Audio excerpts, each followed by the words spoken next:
Pauline.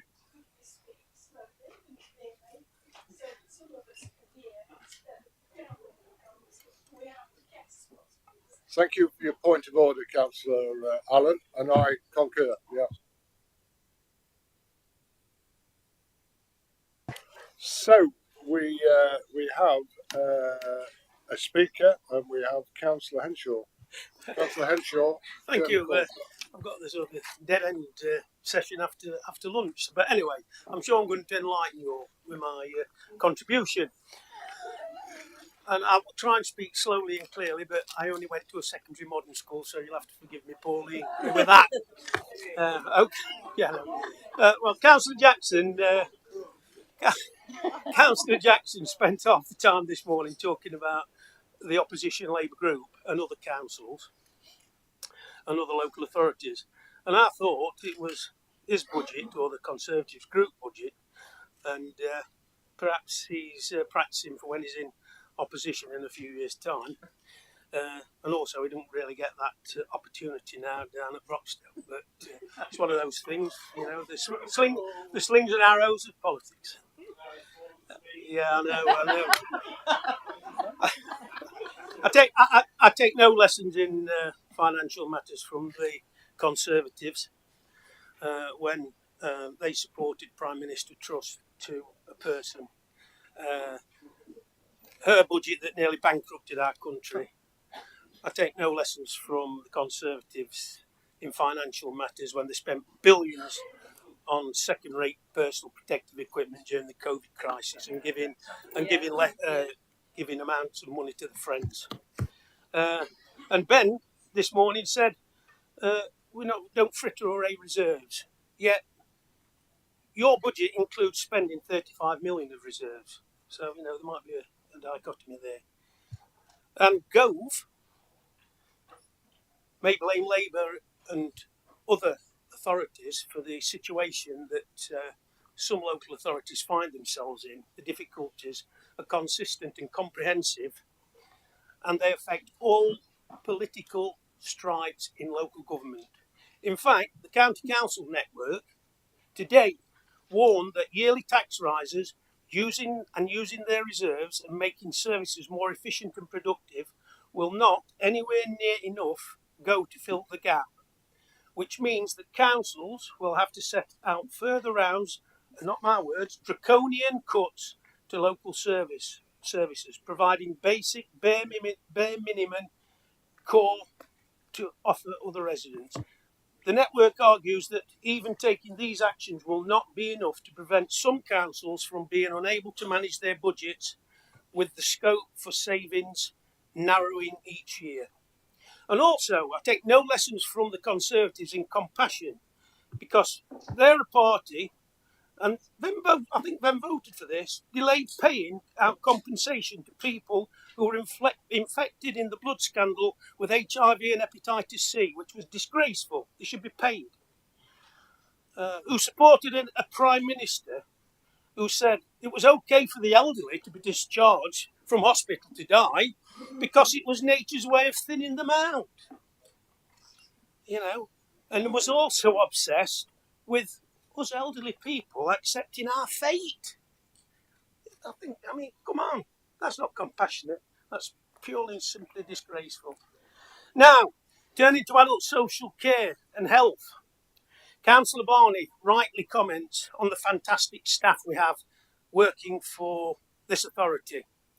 But the measures outlined in this budget will go nowhere near to stop the overall crisis in social care. The proposals for social care charging funding reforms have been pushed down the road until at least 2025, and that is not going to go away. Someone has got to grasp that nettle if we want people to keep more of their money before paying for their care. Government should finance the changes. Perhaps it's a debate that wider society ought to be engaging in now, because it's coming. And also, we still have a problem with social care vacancies. Generally, there is still great difficulty in recruitment and retention of care staff. The industry body Skills for Care reported in October that the number of care vacancies has risen by an unprecedented 52% in just 1 year. Around 165,000 posts have been unfilled.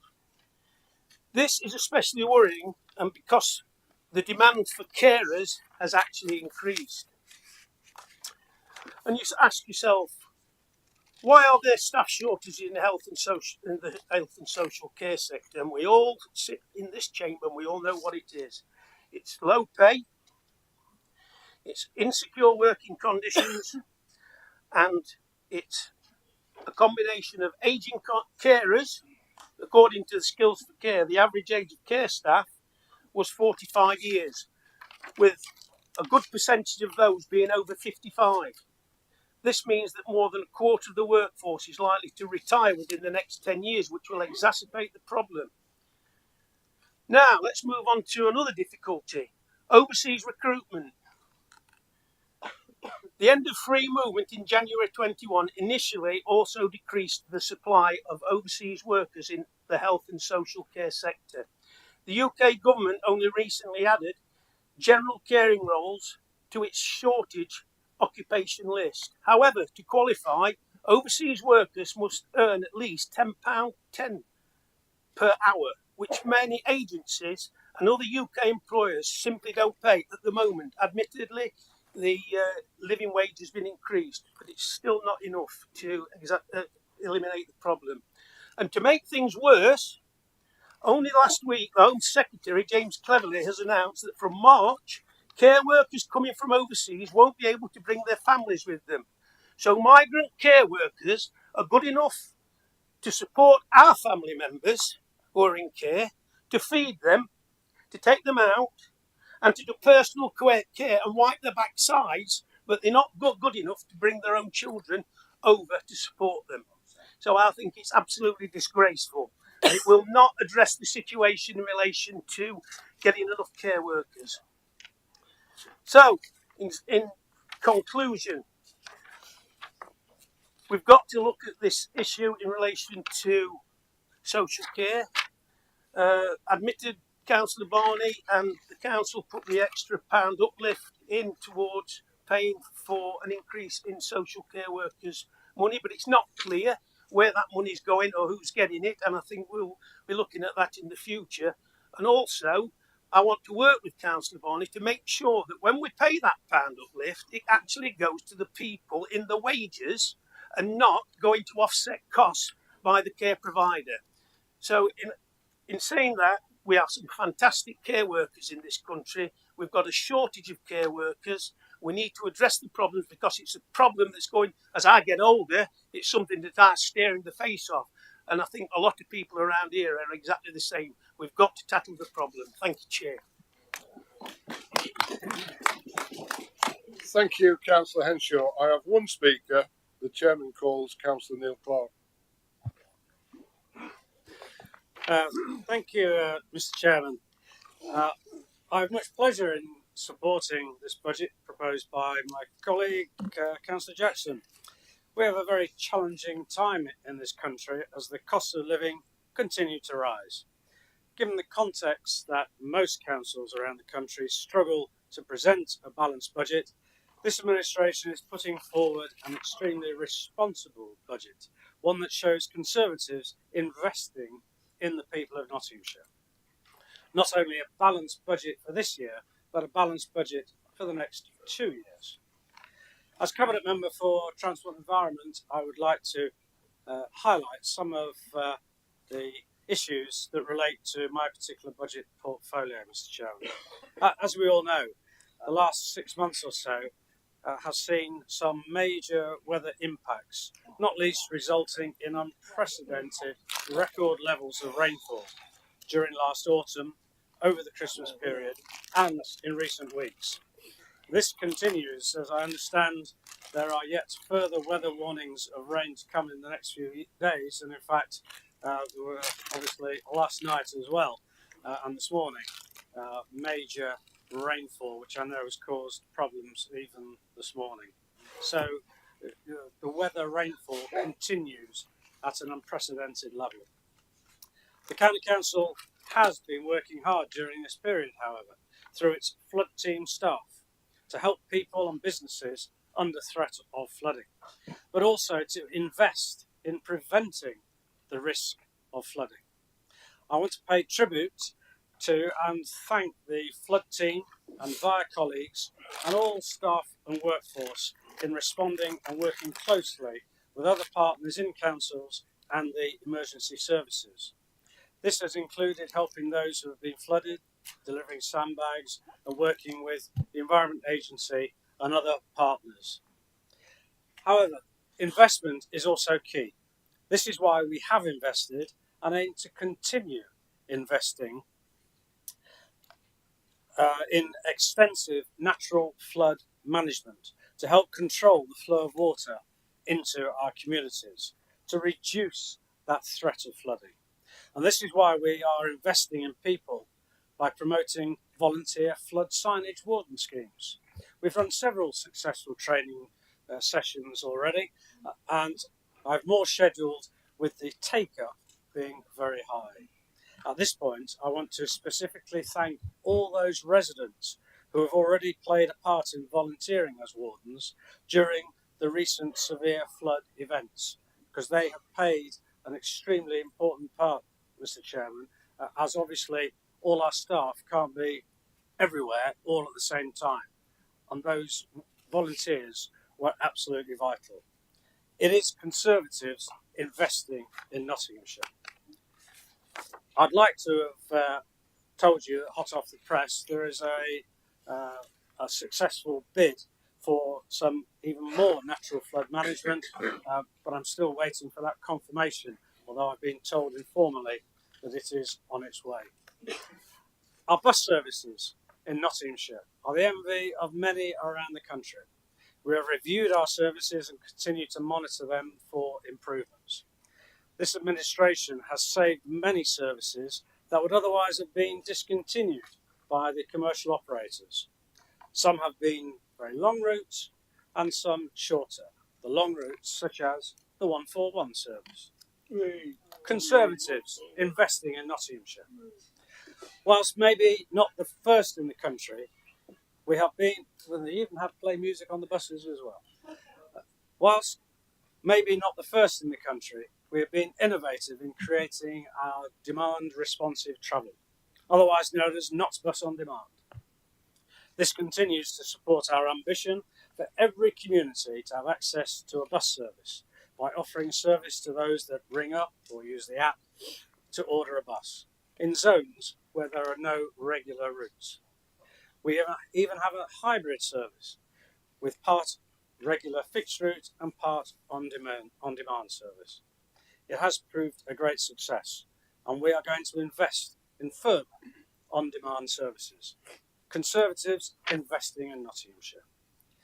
We have invested a lot in saving energy, saving the environment by completing our programme of replacing street lamps with LED, and that's saved £20 million, Mr. Chairman, over the course of the project.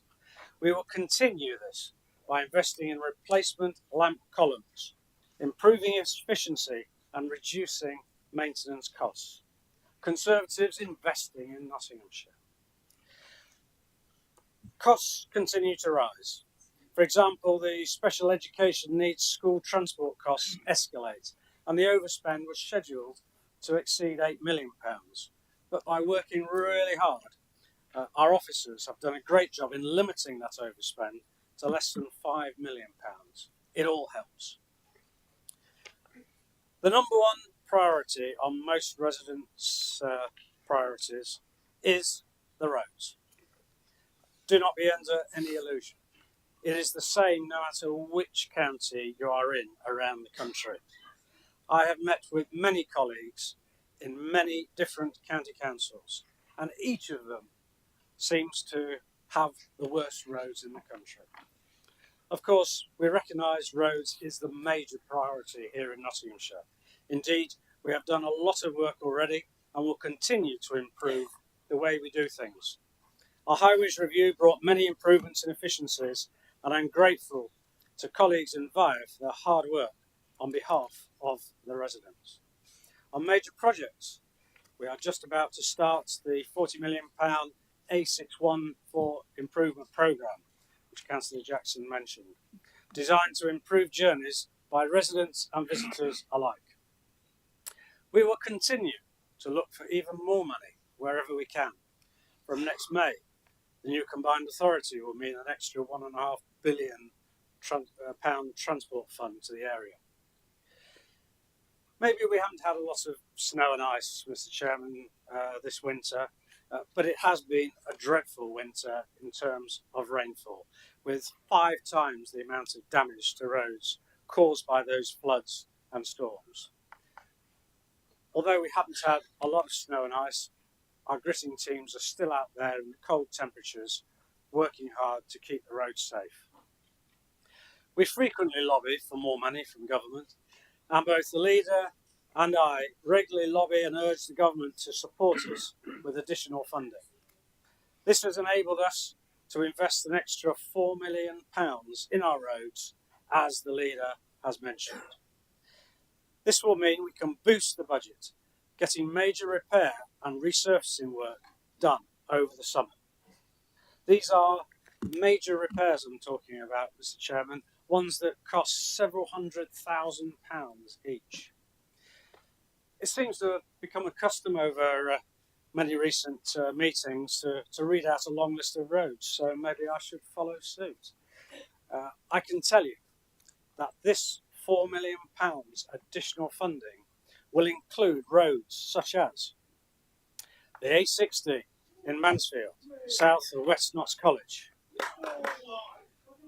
Welham Road in Retford, the Great North Road by the sugar beet factory in Newark, Bilborough Road, which is the road that borders Stapleford and Broxtowe division, just near to, in the vicinity of Balloon Woods.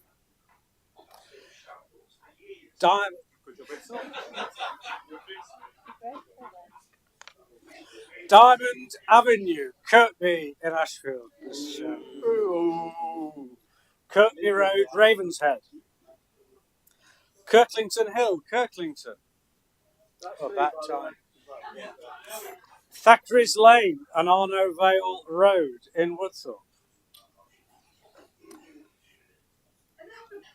Oh, and Sutton Road, Kirkby in Ashfield. Oh, I must make it clear, Is that two? Mr. Chairman, this in no way detracts from the schedule of capital repair schemes that take place every year. This £4 million extra is just that. It is in addition to the schedule programme, which will be announced in the next few weeks, where there are a lot of additional roadworks that are going to be on the timetable. Senior officers in this council work hard looking after the roads on behalf of the residents of Nottinghamshire, and I want to recognise the efforts of them and all the workforce. I hope we can all support this excellent budget, a prudent, balanced budget, investing in residents' future. Conservatives investing in Nottinghamshire, Mr. Chairman.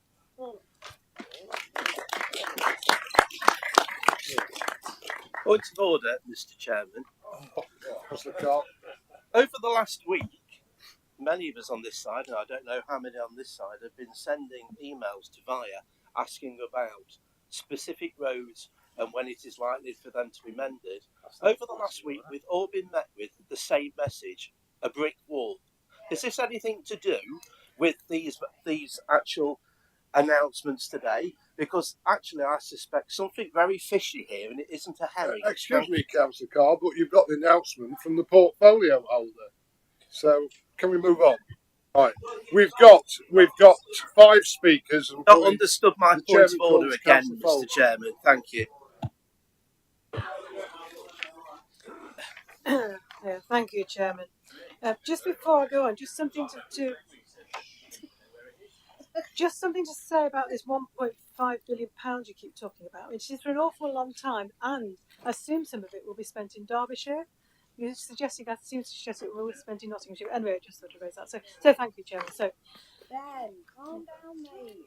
first, a few words on the independent amendment and to explain why we're not supporting it. Does more money need to be spent on roads and pavements? Many are now dangerous for pedestrians and road users, Yes, of course it does. We agree with you there. But for the Labour group, the challenges for Nottinghamshire are much, much bigger, even than Councillor Clark's very large collection of potholes. We live in serious times, and this is nothing like a sustainable solution to all the challenges we are facing, and it is irresponsible to suggest otherwise.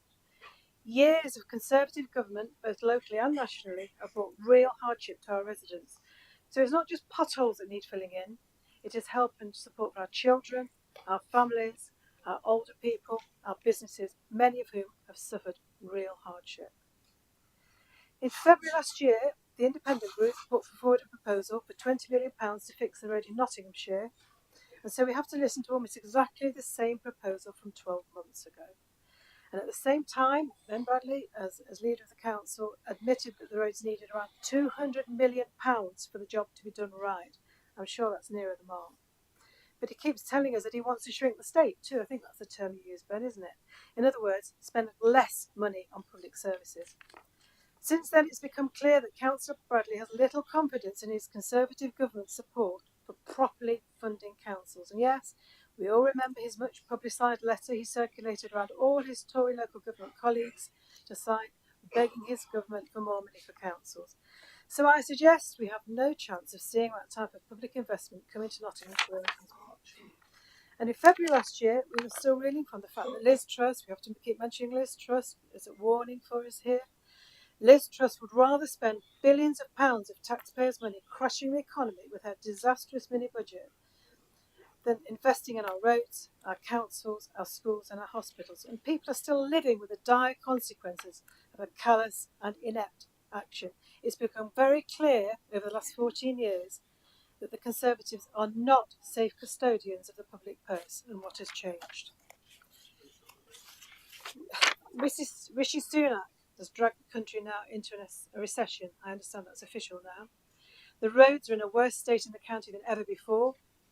There's still no attempt to solve the crisis in social care or support for our children with a special need or a disability, and the Independent Group response, a Valentine's card. Come on, your residents aren't fools. Please treat them with a bit more respect. Why should we discuss imaginary future capital receipts when this year's budget is already £19 million short on capital receipts this year? Why consider the impact this amendment could have on the county council budget deficit when the deficit is currently already worse this year than it was last?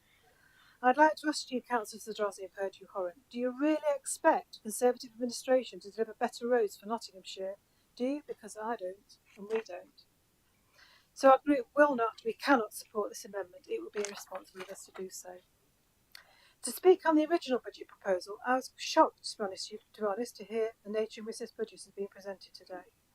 Because not only are our roads and pavements crumbling, but the rot from cuts, austerity, underinvestment during the last 14 years of Conservative government is everywhere, and it is not a cause for celebration and some smugness, I have to say. So stop telling us we have a good settlement in Nottinghamshire. No council is getting the funds it needs to deliver the services our residents need and deserve. No council. You say it yourselves in this report when you talk about, and this I quote, the underlying fragility and lack of resilience within the wider local government sector. So you know this. Let us remember also that the majority of that time we have also had a Conservative leadership of this council championing the Tory government every step of the way. And just to remind you that the first council that got into difficulty in this country was Northamptonshire. The result? Nothing is working under the Conservatives. The economy is in recession, hospital waiting lists are through the roof, 7 million plus now, I believe. NHS dentists are just a rarity.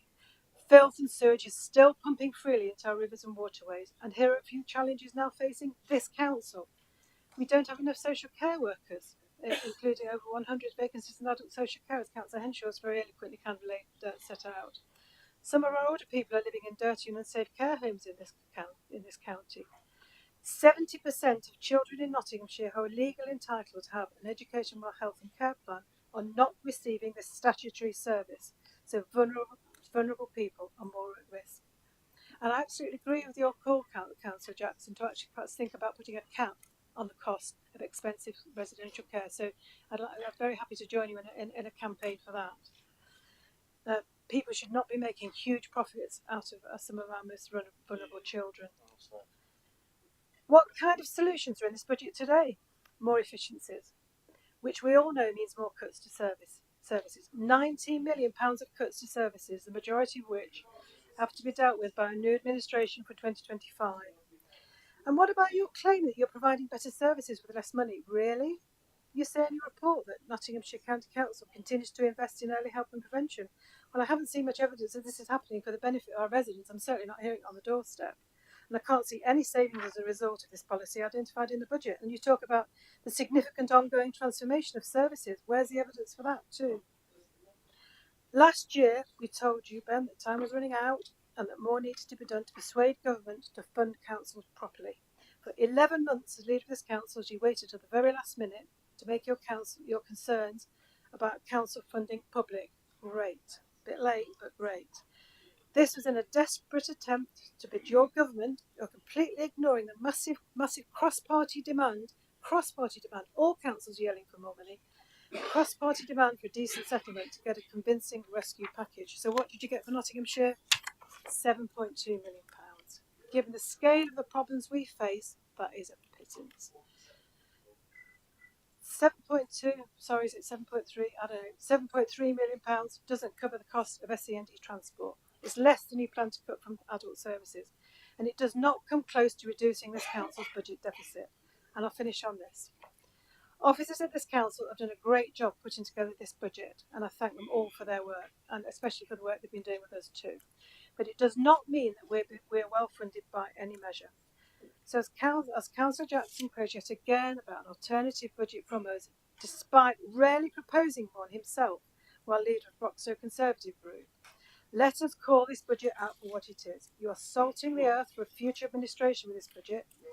It is obvious you're expecting more and more cuts in the future, and you know that within the next 12 months we're likely to have a Labour mayor for the East Midlands and a Labour government with a group of new inspiring Labour MPs, including our great Michael Payne and Michelle Welsh, serving the people of Nottinghamshire who want to give power back to their communities.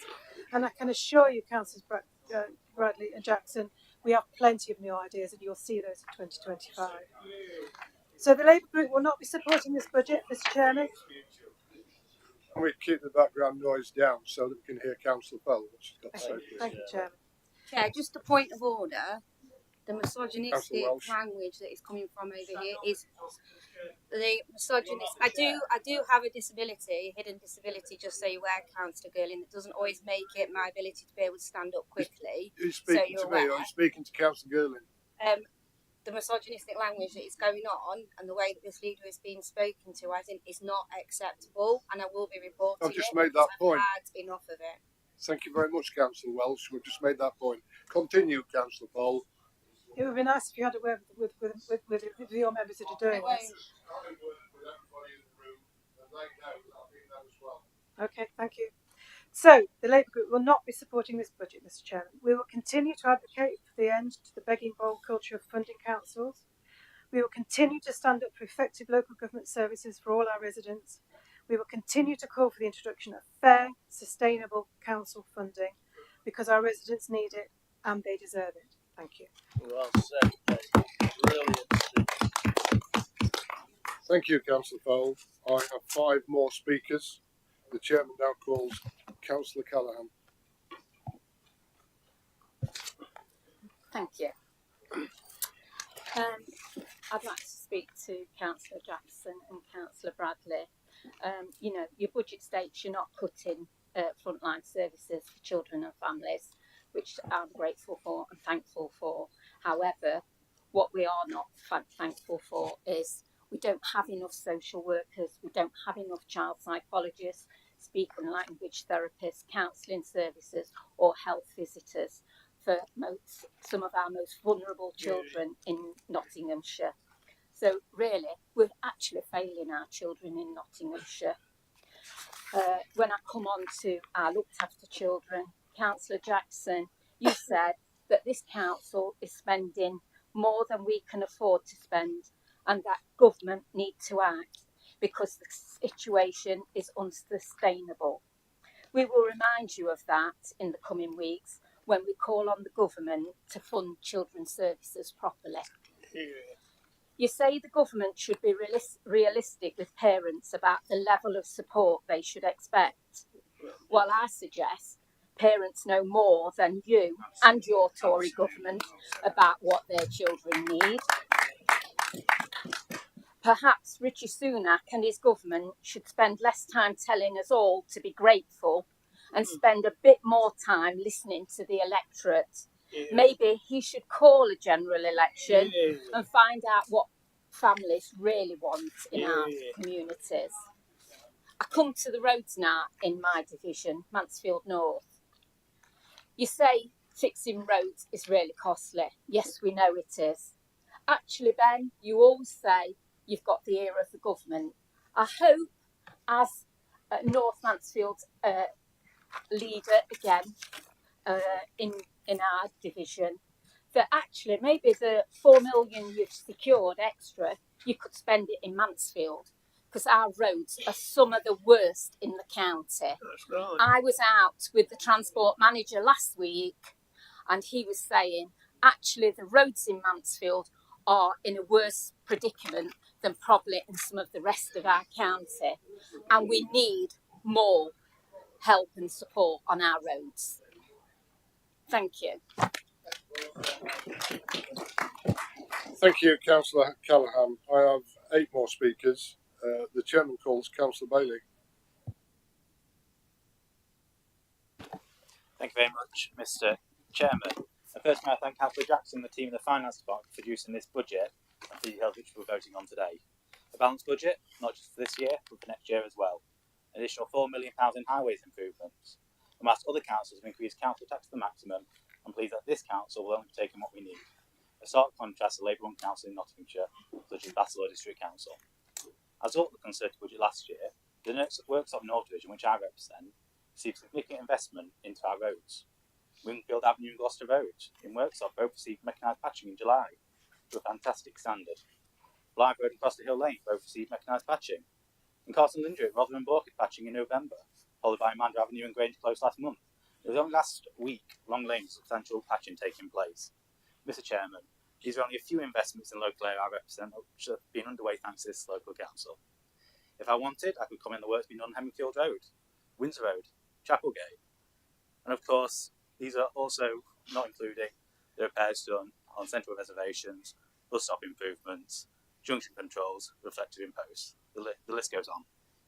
But it's not just about roads, because if you turn to page 91 of your packs, we have a new £11.2 million primary school opening up in Gateford, 315 primary school places, plus 26 place nursery.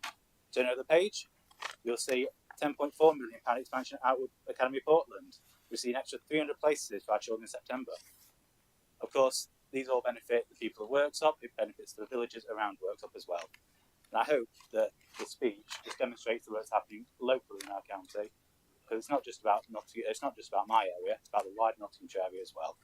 And hopefully that members will choose to back this budget, because they're not just mean investment in my local area, but of course all across Nottinghamshire as well. Thank you very much, Mr. Chairman.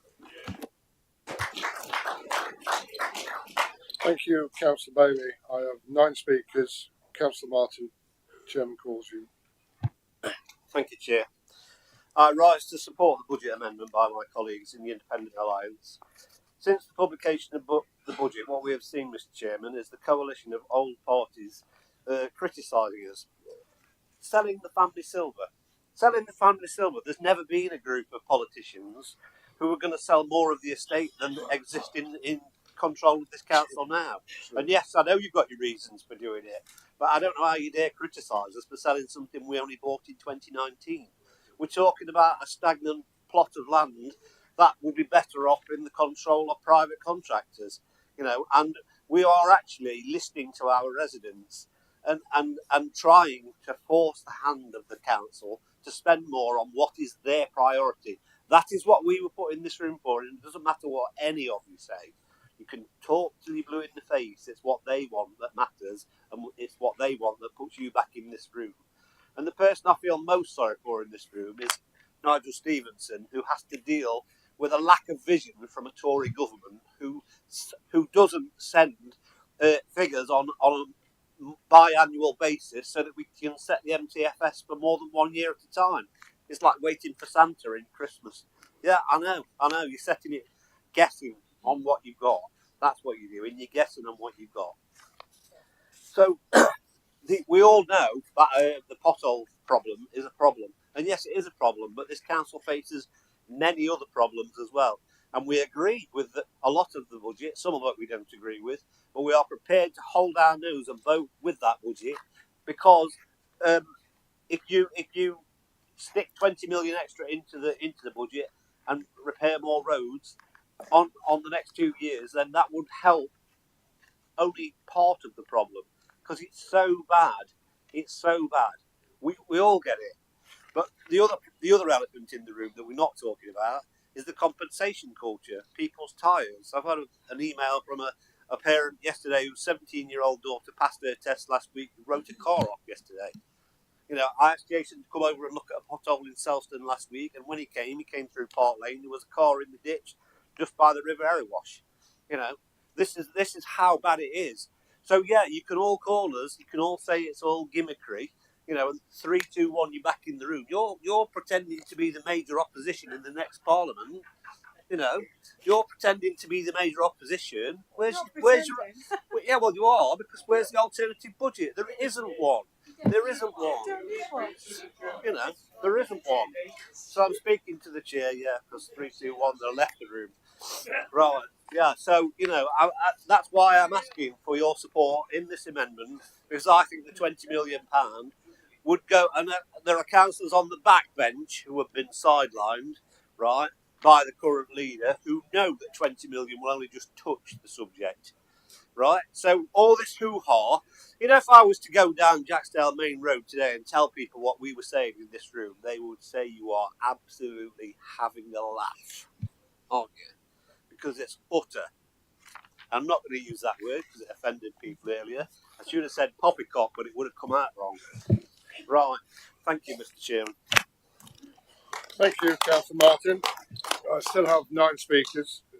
The chairman calls Councillor Saddington. Thank you, Chairman. I'm somewhat confused. I thought we were here to discuss this budget, not to discuss what the government might be doing. That is up to them. We are talking about Nottinghamshire County Council's budget and how it affects our residents. Nothing to do with beyond the borders of Nottinghamshire. But on this side, I've heard everything about the government and very little about this budget. Now, I am first of all going to thank Councillor Clark for looking at one of my roads and, furthermore than that, hopefully resurfacing it, as he has mentioned. Now, this road, I have 23 villages in total, and I think every village uses the Great North Road. It's actually like a wild toad ride at the moment because we're down to the undersurface. But I'm not complaining, and I'm not saying my roads are the worst. The rain doesn't stop at the border of a division. The rain has been everywhere. So everybody's roads are affected, not just North Mansfield or wherever. We've all had the same amount of rain. But I have lobbied, I have to say, for the Great North Road to be resurfaced, because I think all my divisions pass over it and I've had many, many complaints. But I don't come here every month and read a list of which roads I want attending to. I actually lobby and ask. And from that, I have the Sugarbeet Road being resurfaced. Now, just one point, that is a diversionary route for the A1. When the A1 is closed, they will come trundling through Newark. In addition to that, of course, we have the Sugarbeet, where we have the lorries. I have to say I love the lorries in Sugarbeet time, apart from the fact it brings business to the area. It's the only time we can get around the Cattle Market Island because the lorries are going up towards the Sugarbeet, and in doing so, we can get out at the Cattle Market Island. During the last 3 years, I've had one road, small road, tickled up. Not resurfaced, just attended to. And now I have a big road being looked at, and I do thank Councillor Clark for giving it his consideration. But let me just remind everybody, because I haven't mentioned this for a long, long time. Kelham Bridge. Please remember Kelham Bridge. No doubt when I go home today, Kelham Bridge will be closed. Nobody can drive through Kelham. I hear that Loudham's in trouble, so we can't go that way. So I may well, like some of the other New Yorkers, be sleeping on the roadside tonight. But please don't forget Kelham. It is very, very difficult. And as has been proven recently, when it is closed, and it was closed through flooding, but one day as I stand here, I guarantee that a lorry will hit it, and that will be that.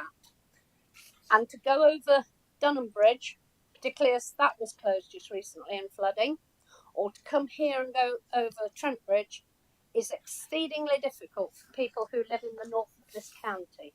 So I haven't gone away, I'm still here. I'm thanking for my road that's going to be resurfaced, but please remember Kelham Bridge. Thank you, Councillor Clark. Thank you, Councillor Saddington. I've still got 9 speakers. The chairman calls Councillor Oliver.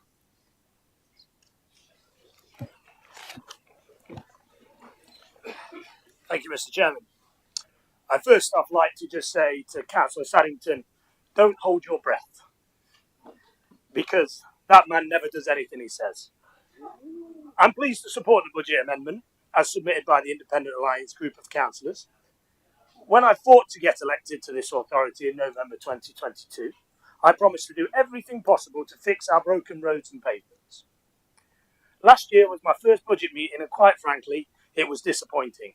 For the Conservatives who run the council, it was a procession of councillors reading out their pre-prepared statements by highly paid council officers. Keith, I suggest you be quiet because you are the main person in this. By highly paid council officers. Conservatives, destroying Nottinghamshire. I receive dozens of emails a week, all about the same thing: potholes, pavements. People stop me on the street, people come in my pub, and people meet me in the supermarket. Conservatives, destroying Nottinghamshire. The state of our highways is diabolical to the point where compensation claims are going through the roof.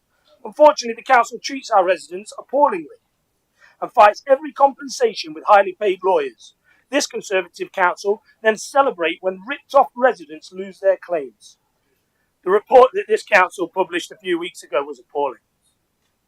Patting yourselves on the back for denying residents compensation when they damage cars on your highways is terrible. Conservatives, destroying cars. Statistics show just 90 cases were settled out of a total of 1,601 complaints received in this last year. There was a story recently in the Nottingham Post last week about a disabled woman from near Retford. She broke both ankles after the wheelchair hit a broken pavement. She was denied compensation by this council. Gemma Cook is said to have become a prisoner in her own home due to her concerns about the state of the roads and pavements in Harwood, just north of Retford. Conservatives, destroying lives. Nottinghamshire County Council recently celebrated that it rejected nearly $4 million worth of highways liability claims in recent years. The Conservative-run authority has even hired external solicitors to help reject its claims, with legislation allowing the council to defend itself because it can show it had a reasonable system of inspection and repair in place at this time. Well, let me tell this chamber something. That man sat across there, visited Eastwood. Is anything improved? No. So I feel the heartfelt that Gemma Cook has had to receive with this council. You are celebrating denying people like Gemma compensation. Welcome to Nottinghamshire in 2024, run by the Tories. I hope members of that opposition are ashamed. There are people just like Gemma in Eastwood, too frightened to leave their home because of the state of our broken roads and pavements. What our budget does is it drives the investment in our broken roads with an initial 20 million at 10 million a year for the next 2 years. As Keith Girling said at the last council meeting, there is no plan for the land bought on HS2, is there, Keith? At Toton, no plans to sell it, no plans to develop on it. No plans to do anything. So why stand up earlier and lie about it? The Independent Alliance are the only team of councillors with a clear plan for this land. Sell it, then invest the money in our broken roads and pavements. It would mean that over £5 million a year extra will be spent in every borough and district in Nottinghamshire for the next 2 years. It would deal with the biggest single that residents contact us about. Everybody sat in this chamber has the same thing, probably not on that side because it gets resolved, and I really hope it does, Councillor Saddington. But roads like Queen's Road South in Eastwood, I hope you visited that one when you came, because you definitely didn't inform me of your visit. And the My Knots app is the most used app Point on of my order, phone. Mr. Chairman. What's your point of order, Councillor Clark? Personal information clarification. Councillor Oliver was away abroad when I visited, therefore he wasn't able to join me on my visit. I'll add a point of clarification there. Did you ever inform me of your visit prior to that? Thank you. Let's move Councillor on. Oliver, you're talking, yeah. Yeah. Continue. Now look, I'm still getting used to politics as just seen there. But surely common sense would tell you one thing. Sell the land you have no plans for and invest the money in our broken roads and pavements. Is it not a no-brainer? I think that part of the problem of this authority is that the Tory councillors are deliberately making the situation with the roads worse. The botched jobs cannot be a coincidence. Everyone can tell you of a pothole that has been revisited on multiple occasions. And Councillor Clark, we will just talk about Nottingham Road. There's a zebra crossing there, and I would hate for anybody to have to cross that zebra crossing. We have a crazy situation where the person who tells us he can solve all of our problems is the very person responsible for them. Ben Bradley, the leader of the council, tells us to trust him and he will fix our broken roads and pavements. What utter political rubbish. But today we are giving him the opportunity to put his money where his mouth is. He can vote for a sensible, pragmatic and common sense budget amendment, or show that he really is not capable of putting politics to one side and voting to sell the land on Toton. It's his choice, Mr. Chairman. We'll leave it with him, but I'm actually surprised he's still here. Hasn't he got a campaign to fight for that he's probably going to lose? Thank you, Mr. Chairman. Thank you, Councillor Oliver. I've now got 10 speakers. The Chairman calls Councillor Taylor. Thank you, Chairman.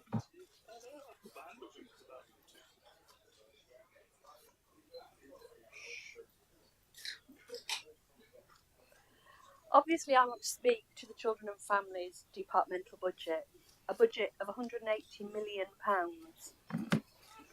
over £100 million of which is spent in the care of children who are in the care of this authority. As Councillors Jackson and Bradley referenced this morning, the most significant challenge to that departmental budget comes from the exorbitantly high costs of privately operated foster and residential care placements for children in the care of this local authority.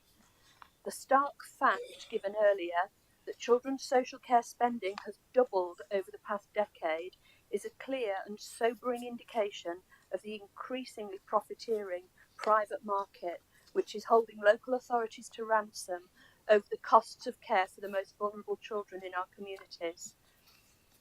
I was listening to Councillor Callaghan, and she always speaks from the heart about the children that we care for.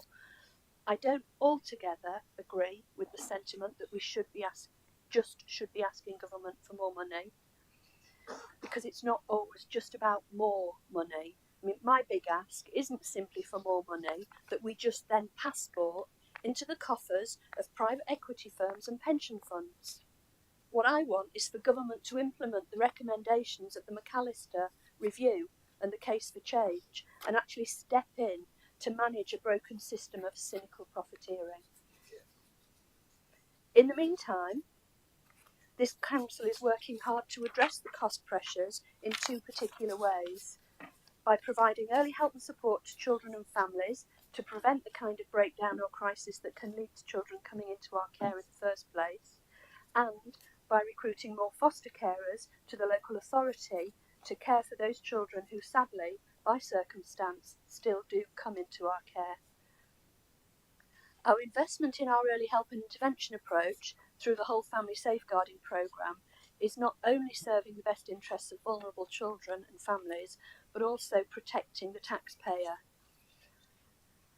Somebody said that it wasn't working very well. There was no evidence of it, possibly you, Councillor Fole. The numbers of looked after children have actually stabilised, with fewer children and young people coming into care as a result of the support. The figures in the budget are slightly skewed by a low number of very high cost placements, so what we save through one intervention programme, we spend through high cost, again, private placements. And I say again, this is about more than money.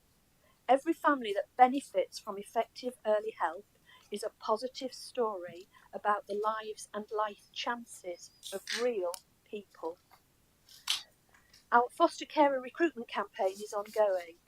Earlier today, members saw officers receive the UN Award for collaboration in the National Fostering Recruitment Film. We're also collaborating with our D2N2 neighbours, including through the Mockingbird scheme, and have recently won government funding to build this regional cooperative approach to greater foster recruitment. Also key to the success of the early health work is the rollout of the family hub networks to all districts. The first hub network, based in Retford, goes from strength to strength, with more launching soon, first in Newark and Ashfield. These will bring together council services such as early years, youth work and outdoor ed, with health, charity and voluntary sector partners, supporting families with children from 0 to 18 to find the right support from the right place at the right time. Some particular thanks for me in respect to the budget that's before us today, and I speak obviously to the substantive budget that this administration has put before us. To my Cabinet colleagues, for your willingness to support creative thinking, to commit the funding to deliver early help and intervention, which is providing better outcomes for children and young people and avoiding higher spending on statutory provision when families cannot cope. To the government for the recent extra funding that is affording us the time to develop our support programmes further. And to public health colleagues for the extra financial support that recognises supporting families with children sooner is preventing high-cost healthcare needs later.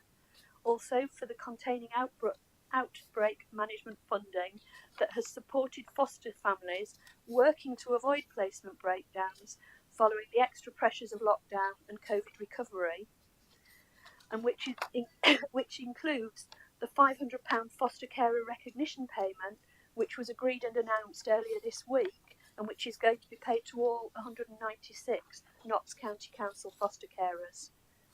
Finally, to the officers of Notts County Council and to the sheer army of foster carers and their families who make sure that our most vulnerable children are cared for in safe and loving homes every day. I would ask members to support this budget, please.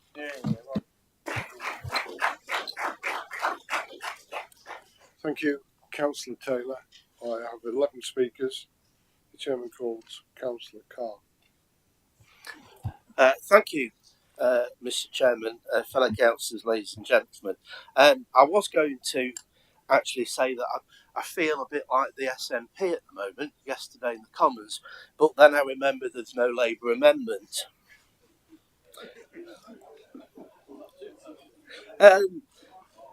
Can I get a bit? Oh, Richard's not here, so you'll have to ask him for me then. In the papers, there's a section that's talking about LIS scheme, local investment, which has been reduced from 901,000 to 500,000. I have heard, and I'd like this actually confirming, that difference of £400,000 will be coming from the new mayor and the combined authority, which, if that's the case, I would hope that's the case, because there are quite a few people like the CAB that rely very heavily on that money. Let me go through a bit the history of the Topen site. Some of you may not realise that this site is in Broxtowe Borough Council's local plan as a housing site, not economic development, a housing site.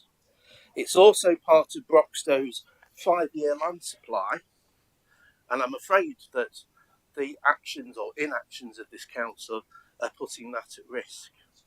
This may mean, because it's reviewed regularly, that Broxtowe Borough Council may have to look for other sites.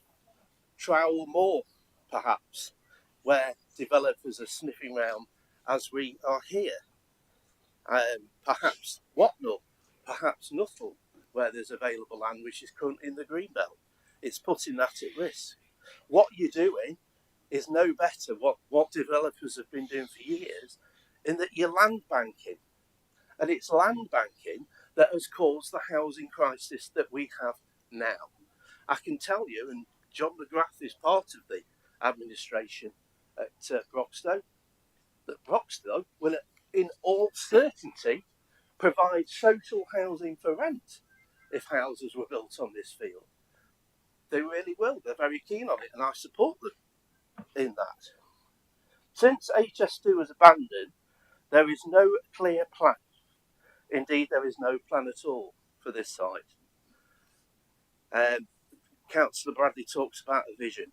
Well, in history, many people have had visions and they've never actually materialised.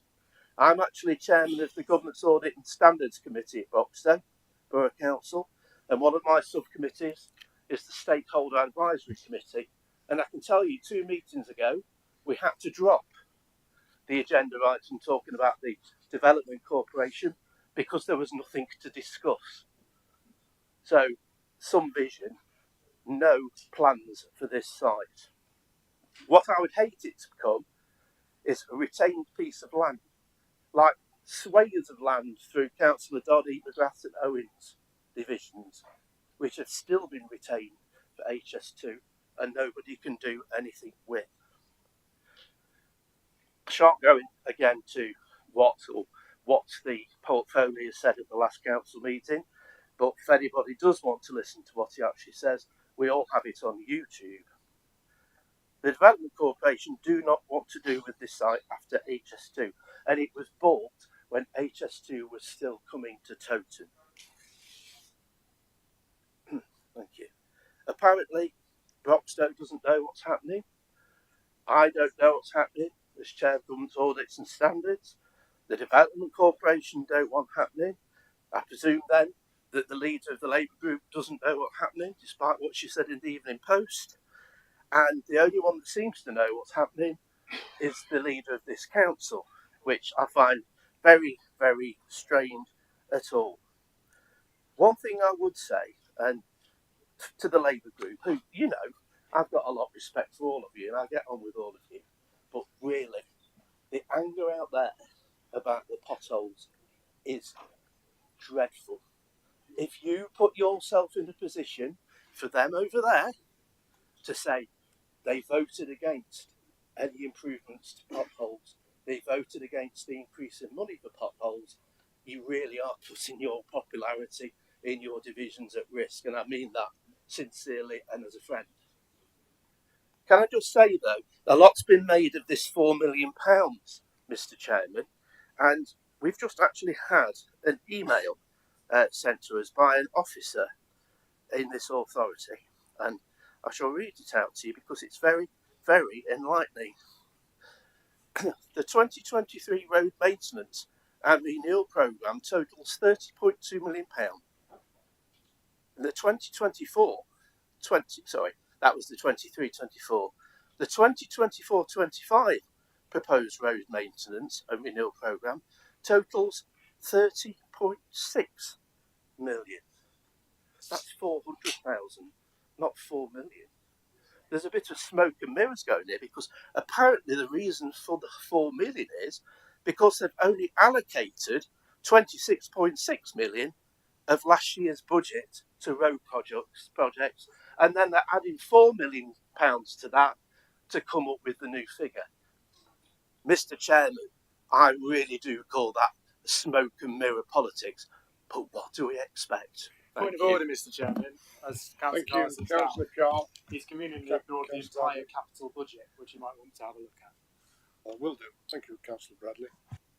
So, thank you, Councillor Carr. I have 10 speakers, and the chairman calls Councillor Garland.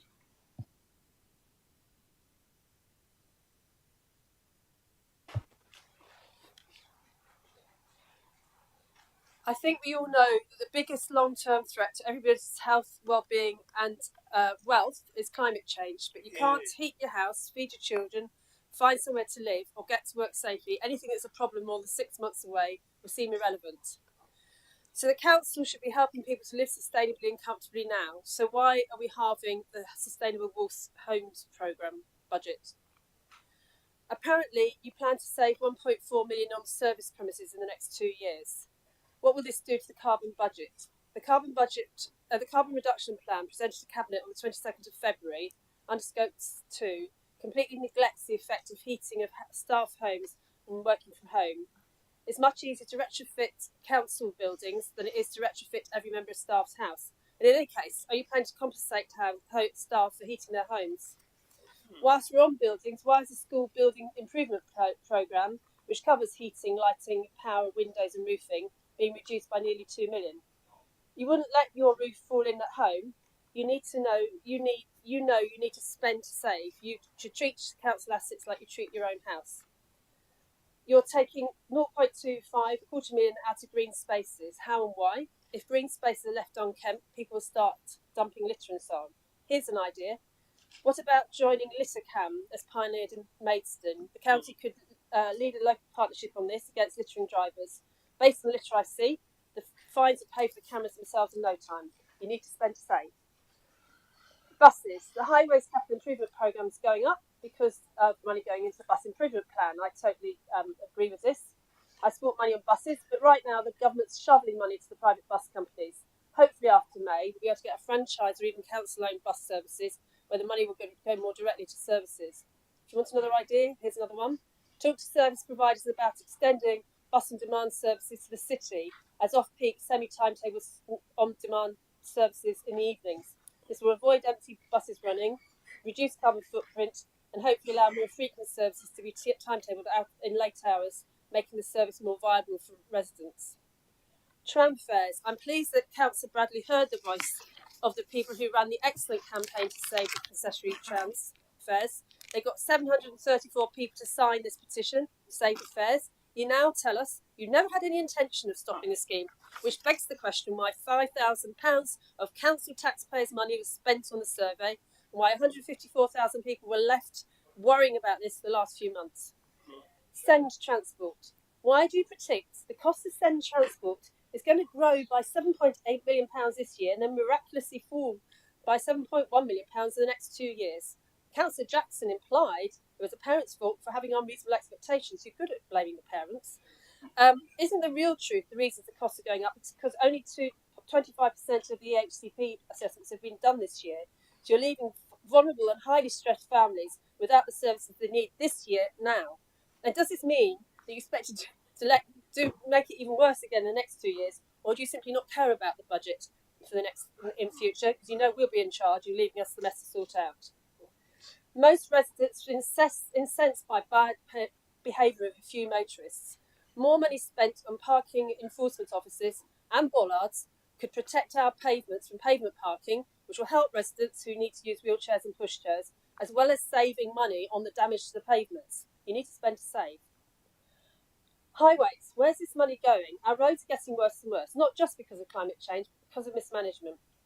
We need to know where our potholes are, well, everywhere, of course, and we need to know how money is being spent. The Labour Group calls on the council to sign up to the AA Pothole Pledge, which is based about 5 Ps, but in particular progress, which means full transparency from local authorities on their roads repairs backlogs, categorised by potholes, patching works and road resurfacing.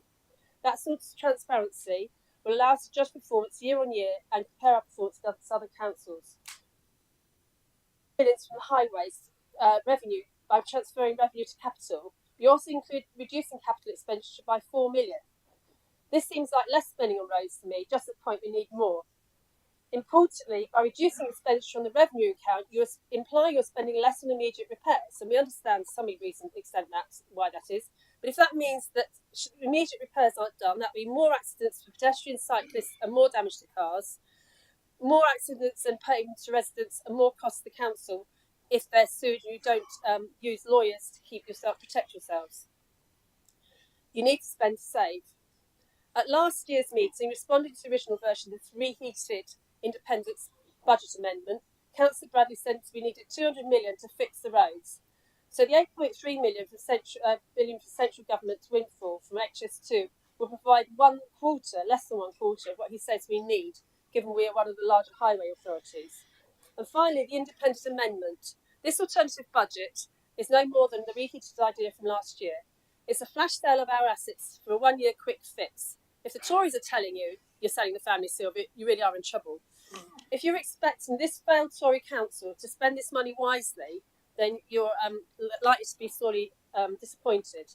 They've already shown they aren't competent to fix our roads. You endlessly push this issue because it's a popularist policy. Maybe you should be explaining to voters how some of our residents have been devastated by austerity and council cuts over the last 14 years. Only this month, in Health and Wellbeing Board, Councillor John Doddy frankly honestly wrung his hands as he explained to us that the recent update to the Marmot report showed that 1 million people had died between 2011 and 2021 because they were poor. Actually, not because they were poor, because they were poorer than the richest in this country. For every pound you were poorer, you were more likely to die earlier. 1 million people. We need a Labour government, a Labour council to overturn this deadly inequality.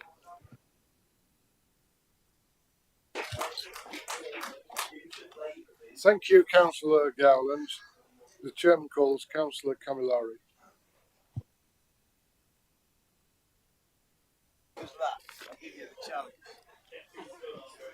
I've got to read from a prepared speech.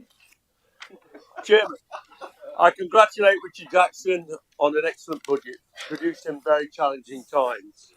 He described the current position in a fully and accurate and balanced way. On one hand, this council is in better financial state than most comparable authorities, fact. While on the other, we still face significant budget pressures, fact. On the other hand, the government has responded to our lobbying with extra money for social care and roads, fact. While on the other hand, we still need more money, and that's a fact too. On one hand, we accept the need to increase council tax and adult social care precept to balance the budget, while on the other hand, we still set the lowest combined increase of any equivalent to authority. That's a fact. Members on the other side of the chamber have stated that they oppose at least one of our budget proposals, some of our budget proposals. That's understandable. That's your job. The clue's in the name. You're the opposition. You're going to disagree with us. The Independent Alliance budget amendment seeks to mortgage everything up. I think I think it was you, David, that once said, we don't have any debt, we've got a mortgage. Well, I'll leave you with that one. So the Independent Alliance budget amendment seeks to mortgage economic growth, especially in the Broxtowe borough, in exchange for headline-grabbing newspaper headlines saying they will mend the roads and fix the potholes, not with £20 million you won't. It's not a credible strategy, really. It's the kind of thing you propose from the safety of opposition, knowing full well it will be voted down anyway. But at least the Independent Alliance made the effort and present some form of amendment to debate. The Labour group, again, has no amendment or alternative budget at all. Until, well, you asked it, look for it. And that's what you're here for, you're there, it's a stage. Until today, the Labour group's public position on our budget proposal seems to have been little more than a few comments from Councillor Foyle in the local press.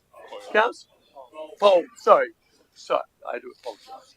Yeah, because you get my name wrong if you realise, don't you? Councillor Foyle criticised underinvestment from central government. Well, as Councillor Jackson said, the government announced an extra £600 million for councils only a few weeks ago. And yes, it also said the government needs to do more in the future to help us meet the responsibilities they place on councils. It's done that. But that does not give this council, including Labour members, an excuse to propose nothing to save money or to improve the way this authority works. That's why Councillor Foyle and Labour are doing. That's what Councillor Foyle is doing. Criticising the government, you're good at that. Criticising our fishy proposal, you're good at that. But what else you're good at offering no alternative ideas either. Either you don't have any ideas, which I think might be true, or they don't want to tell the public what they are. Perhaps it's a secret. Keir Starmer's like that too. So, what was Councillor Fole's next comment, Mr. Chairman? Oh yes, accusing us of leaving the bulk of £16 million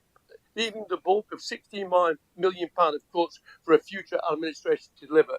Well, firstly, our £16 million proposals are not cuts. We are spending more than £47 million next year alone. Our budget proposals, a third of which will deliver during this administration, are a mixture of efficiencies, modernisation proposals involving investments to save, income raising to make services more sustainable, bank office efficiencies resulting in smarter working.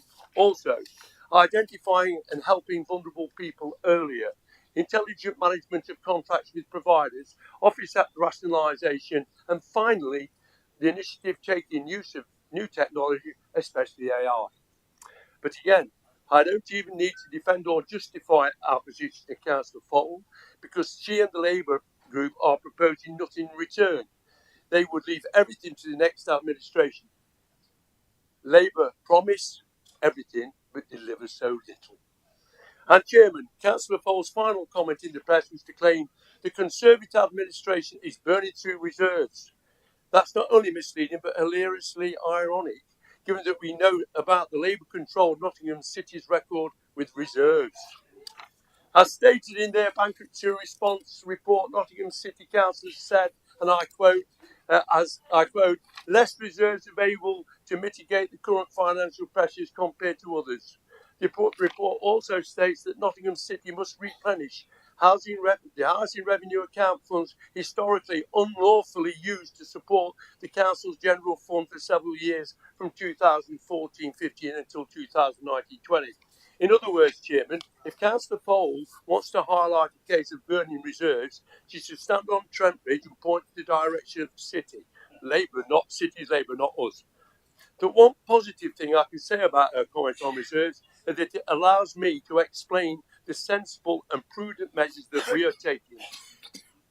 Councils have changed their approach to reserves management over recent years. Local authorities have moved away from keeping pre-described amounts recommended by auditors towards a more risk-based approach based on estimating the right level of contingency for each individual potential risk. Our projected balance of reserves at the end of this year is £290 million. Yeah, that's a lot of money. On the face value, that's a hefty sounding figure that opposition groups and trade unions often quote out of context when it suits them to pretend the council is sitting on millions of pounds. But I'll take this opportunity to explain why those reserves exist. Almost £250 million are assigned by the council for specific purposes. For example, PFI projects, money earmarked for specific services, general insurance, trading activities and resilience, grants received for specific purposes that must be returned unused, school statutory reserves, which we hold as a responsible body, which can only be used by our schools, not the council. That leaves around £40 million of non-specific reserves, most of which form the general fund balance of £37 million, available to cover a range of risks. For example, likely variations in inflation, slippages in planned savings, expenditure and income variations, and importantly, rising costs in the social care market, ICT failures, or major disasters like Labour winning the next election. Chairman, our budget today proposes the prudent use of just over 10% of our total reserves over the medium term, remembering our projected underspend of £5.5 billion by the end of this year to buy time for efficiency and modernisation measures to mature and for further new ideas to be brought forward. That's reasonable because Conservative administrations can point to a track record of developing and delivering such measures during our previous 11 years in control of this council. You've all been trying to do it, you can't make it work. Conservatives getting things done. Right. Labour can point to a track record of avoiding modernisation and efficiency opportunities for most of their previous 32 years. I lived through that, by the way, in control of this council. And that goes Labour not getting things done. To wit, their non-existent alternative budget today. Nearly finished. As Councillor Jackson said earlier, most of the answers to the future sustainability of this council must come from within.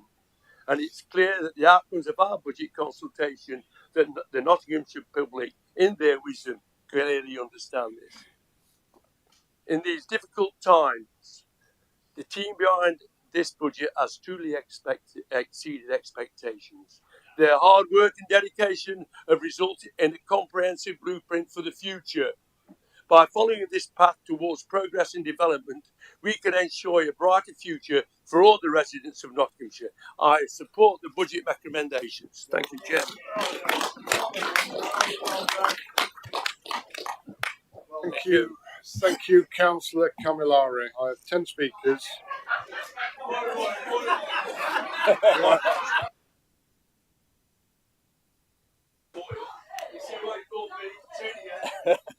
Camilleri.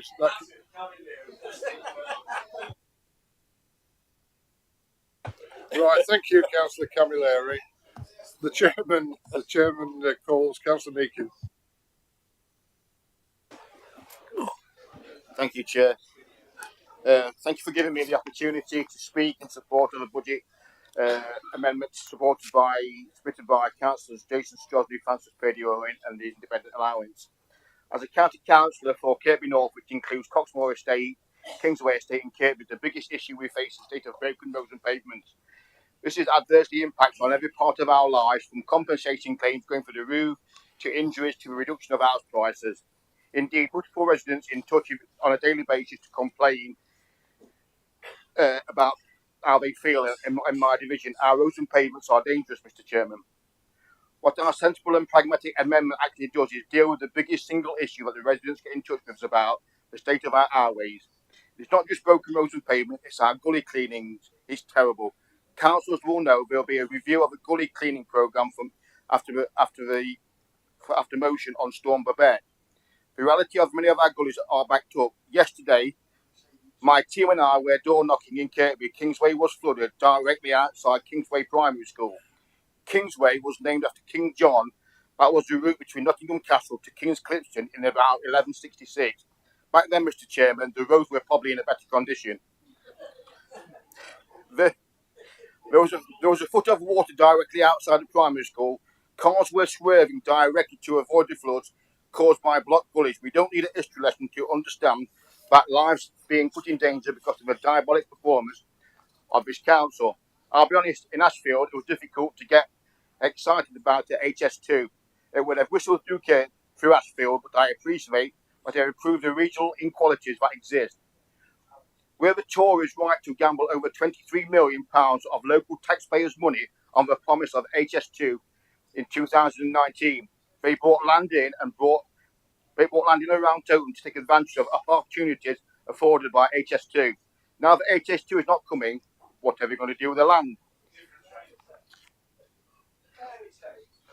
In the integrated rail plan published in November 21, Toton was removed as a potential hub for HS2. It stated that there will be improvements to Toton Station, but expected to be 50% funded by the private sector. So they removed the incentive to invest, but still wanted the private sector to cough up. Now HS2 has been cancelled altogether. Where does that leave the integrated rail plan and land to Toton? Nowhere. I ain't going to mention about what Keith Gerling says. I'm going to skip that bit out anyway. No. Well, we've all said it, so we'll leave it. Sally would say we use the money to what the residents care about, fix our broken roads and pavements. In Kirkby North, our roads embellish a third world country, and I do not apologise for saying that. We have 14 years of Conservative government and nearly 7 years of Conservative county council. This council only prioritise potholes repairs when it suits them. It would not accept a motion, which was put in by my colleague here, for having the potholes filled in on the Remember Sunday routes, but no, they decided to do the potholes on the Tour of France cycle race. You patch roads for elite athletes, but wouldn't do anything for the war veterans. Shame on you. Yeah, precisely. You spent millions on cycle lanes that people don't use, like the infamous one in Sunny Ashfield, yet can't move the biggest obstacle to cycling, that is the abject state of our broken roads and pavements. Shame on you again. What the Independent Alliance is doing, Mr. Chairman, are providing an alternative. We have found a way of investing an extra 10 million a year in our broken roads and pavements. If you vote against it today, you are out of touch. Why would you vote against? Who would you vote against this? Councillors, as Rosny mentioned, like the Beatles classic, "A Day in the Life" was about potholes. I like to mention another record in 1969, and on the Let It Be album, "Don't Let Me Down." Please support this altered budget. Thank you, Mr. Chairman. Thank you, Councillor Meakin. I have 10 speakers. The chairman calls Councillor Smith. Thank you, Mr. Chairman. Investing in our children's future is a key priority of this council, Mr. Chairman, and I am proud that we are delivering on that priority. During the current financial year, this council has allocated over £11 million to 23 school building improvement projects in primary and infant schools across Nottinghamshire. The works include roof replacements, drainage improvements, as well as energy efficient lighting and boiler upgrades. As part of this funding, I'm sure Councillor Camilleri will be delighted that £52,000 has been allocated to Berry Hill Primary in Mansfield on replacing sections of the roof to prevent water leaks. £39,000 of that £11 million has also been allocated to drainage works and the relaying of a path at Abbygate School in Ravenshead, which I know is something that Councillor Bonfather has been advocating for, probably during your time as chairman of the governing body. £17,000 has been allocated for replacing the internal wall plasterboards within a classroom at Newlands Junior School in Clipston, which I know Councillor Carlton, Moxon and Corden have been talking to Councillor Girling and me about. £80,000 has been allocated for repairing mobile classrooms at Leams Mill Primary in Hucknall, which Mark Spencer MP has been lobbying hard for as well. £160,000 has been allocated to installing new canopies at Coddington Primary in Newark. £815,000 for roof replacements at Brankett Hills Primary. 1.18 million to upgrade the infrastructure and improve the environmental performances at James Peacock Infant and Ruddington. So Councillor Barney can't kick me after this speech. And £1.92 million has been allocated for the upgrading of lighting, improved fire safety systems, roof repairs at Westdale Lane Infant School in Mapley. This, Mr. Chairman, is to name but a few of these, as many more school building improvement projects are being completed across the county and will start for the 2024-25 academic year. Mr. Chairman, at schools in Beeston, Stapleford, Lady Bay, Ruddington, North Muscombe, Beckham, Misterton and Rampton. But we're not stopping there, because the children across Nottinghamshire deserve to be educated in the best possible environments. So, Mr. Chairman, I'm pleased that our budget proposals today include nearly £10 million of further investment into the additional school building improvement projects across our county. In addition to improving existing schools, Mr. Chairman, this council also invests into expanding existing schools and building new ones to ensure every child can access a good quality education.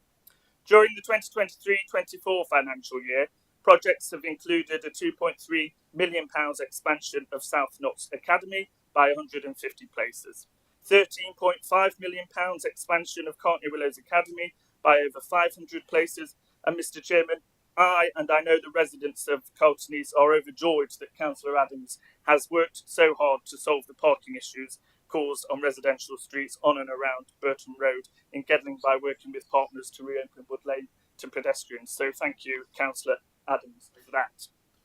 Mr. Chairman, our upcoming projects also include a £2.5 million expansion of Southwold's Academy by 130 places.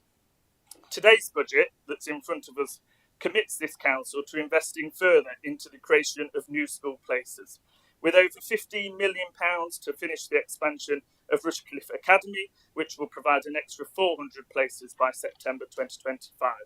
In Councillor Turner's division, we're investing £8 million for 300 extra places at Outwood Portland Academy by September 2024, and over £3.5 million will go towards the construction of a new 210-place Gateford Primary School, which will open in September 2024.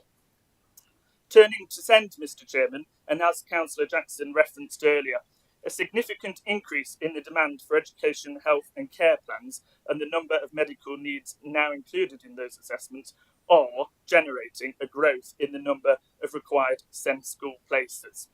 To ensure every child has access to a good education, we are, Mr. Chairman, investing over £40 million into building new and expanding existing SEND schools, with the creation of an additional 354 SEND school places. This includes over £20 million for the construction of a new SEND school in Ravensdale, Mansfield, which is set to open with 160 places in September and be run by an academy trust which Councillors Callaghan, Camilleri and Garner helped me to nominate earlier this year. And as I mentioned during the recent Children and Families Scrutiny Select Committee, we have seen a 24% increase in the number of EHCPs being issued within the expected timeframe. But, Mr. Chairman, more needs to be done. And to increase this further, this council is taking additional steps, which include the hiring of 5 SEND education pathway officers, which will offer families one-to-one support with accessing support and services, and the reassignment of HLN funding within our families of schools, which is being trialled now, and I look forward to rolling that out across the county shortly. We have also uplifted our high needs funding by 20% for the current academic 2023-24 year to support children and young people with SEND needs in mainstream school settings.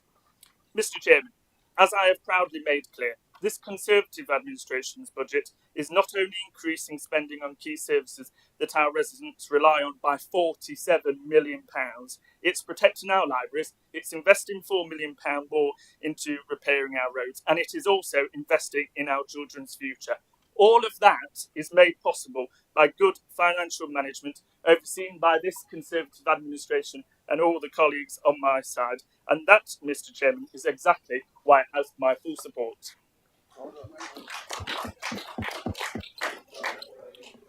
Thank you, Councillor Smith. I have 10 speakers left. The chairman calls Councillor McGrath. Thank you, Chair. Thank you, everybody. Just while I'm here, and it concerns me the way the amendment says about taking 20 million from the sale of total land.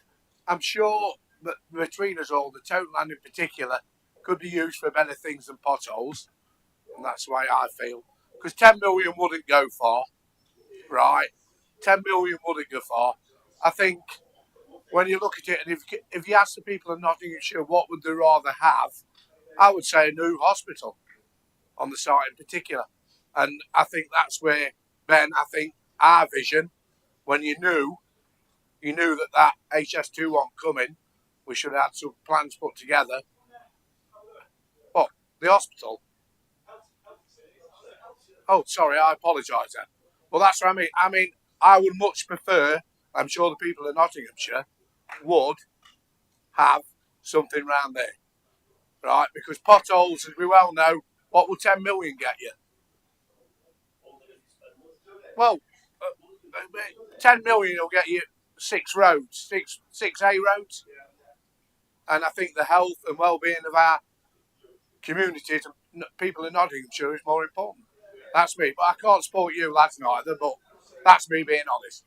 Thank you. Thank you, Councillor McGrath. I have 12 speakers. The chairman calls Councillor Carlton. Thank you, Chairman. I rise to speak in this budget debate here today as a new portfolio holder for communities and public health.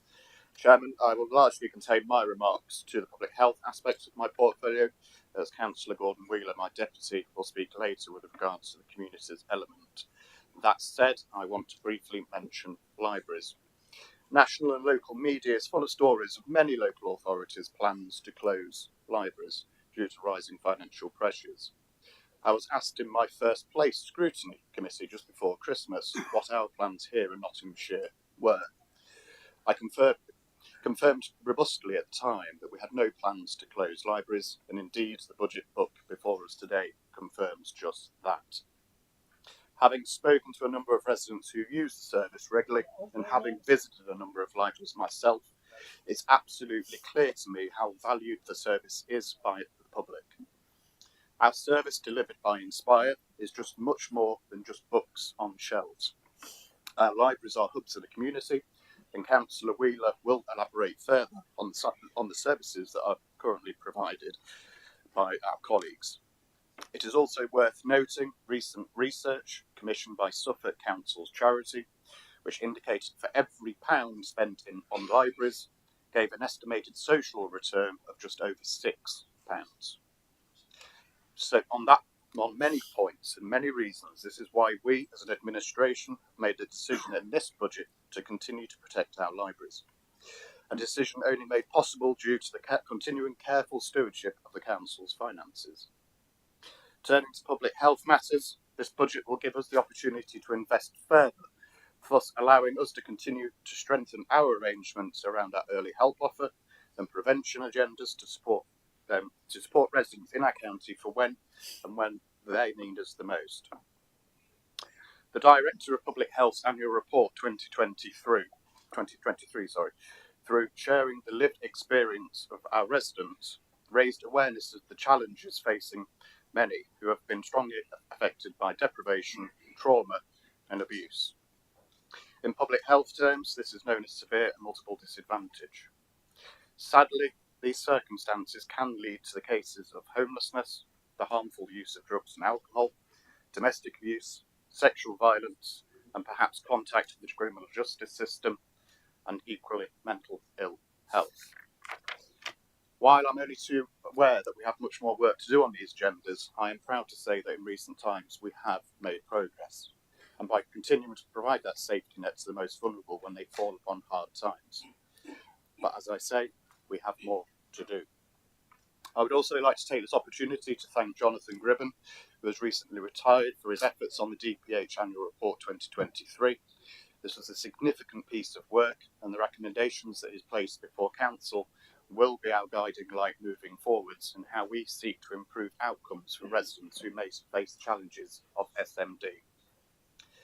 Chairman, I absolutely recognise that the last few years has been incredibly tough for households right across the county, with elements of community resilience being first eroded away by the pandemic and the associated aftershocks, and then further compounded by the challenges of the cost of living. This is why we'll continue to invest to improve the health and well-being of our population.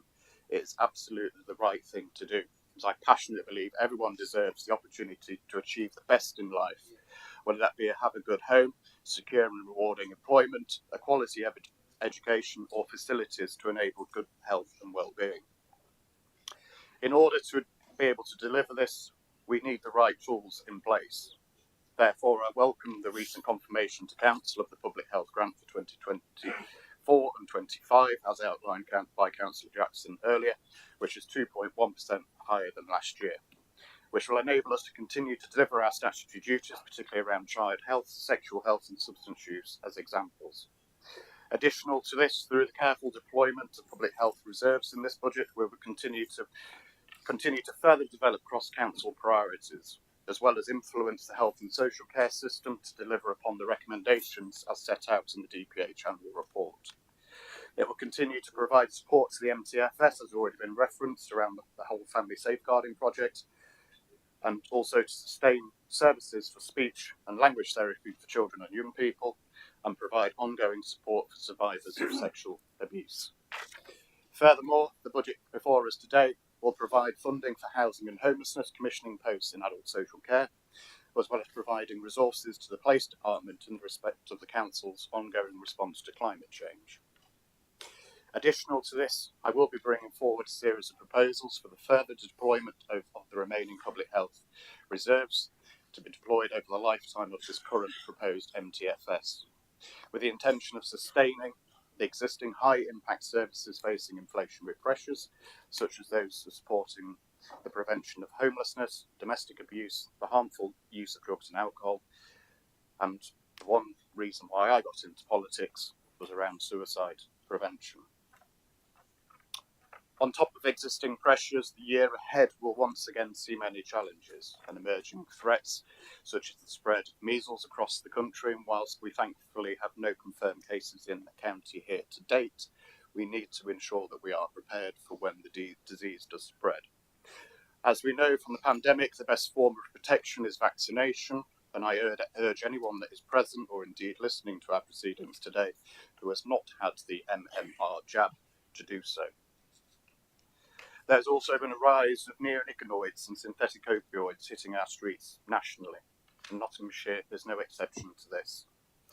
Through the Drugs and Alcohol Partnership for Nottinghamshire that I chair, great progress has been made in the support that we provide by expanding the number of treatment places, supporting residents into stable and secure accommodation, again to name a few examples. We've been working to prevent the deaths from overdoses with the deployment of a real-time surveillance system, and in due course I'll be publishing further details on our further work to reduce the numbers of deaths from overdoses. Before I start to bring my remarks to a close, I do wish to pass comment of my observations of my time to date on the County Council in the context of public health.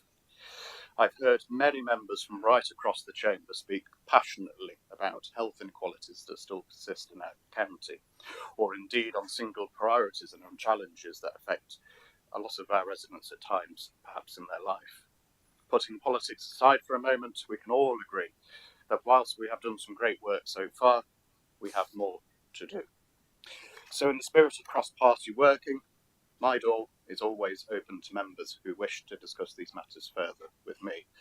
And I welcome the ongoing role that scrutiny will play in helping shape and develop policy. Public health should matter to us all.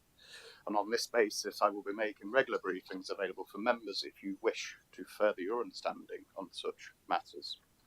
In summary, Chairman, this budget is a budget that protects our libraries, continues to invest to achieve the best public health outcomes, as well as ensures that the communities that we all represent, particularly the most vulnerable, have access to the services and support that they need. On this basis, I urge all members across the Chamber to support this budget. Thank you. Thank you, Councillor Carlton. I have 11 speakers. The Chairman calls on Councillor Wilmot. Yes, thank you, Chairman, for allowing me to speak on this very subject today. I want to back the amendment by the Independent Alliance, as anything that drives investment into our broken roads and pavements is desperately needed. In fact, one could argue that it is an emergency. I had officers of this council come to see me in Hucknall, and we went round some of the desperate areas, and I can say the condition of 1 8-metre square piece of road on Beardall Street in Hucknall had been repaired with the new way, with the superb new way of repairing our roads.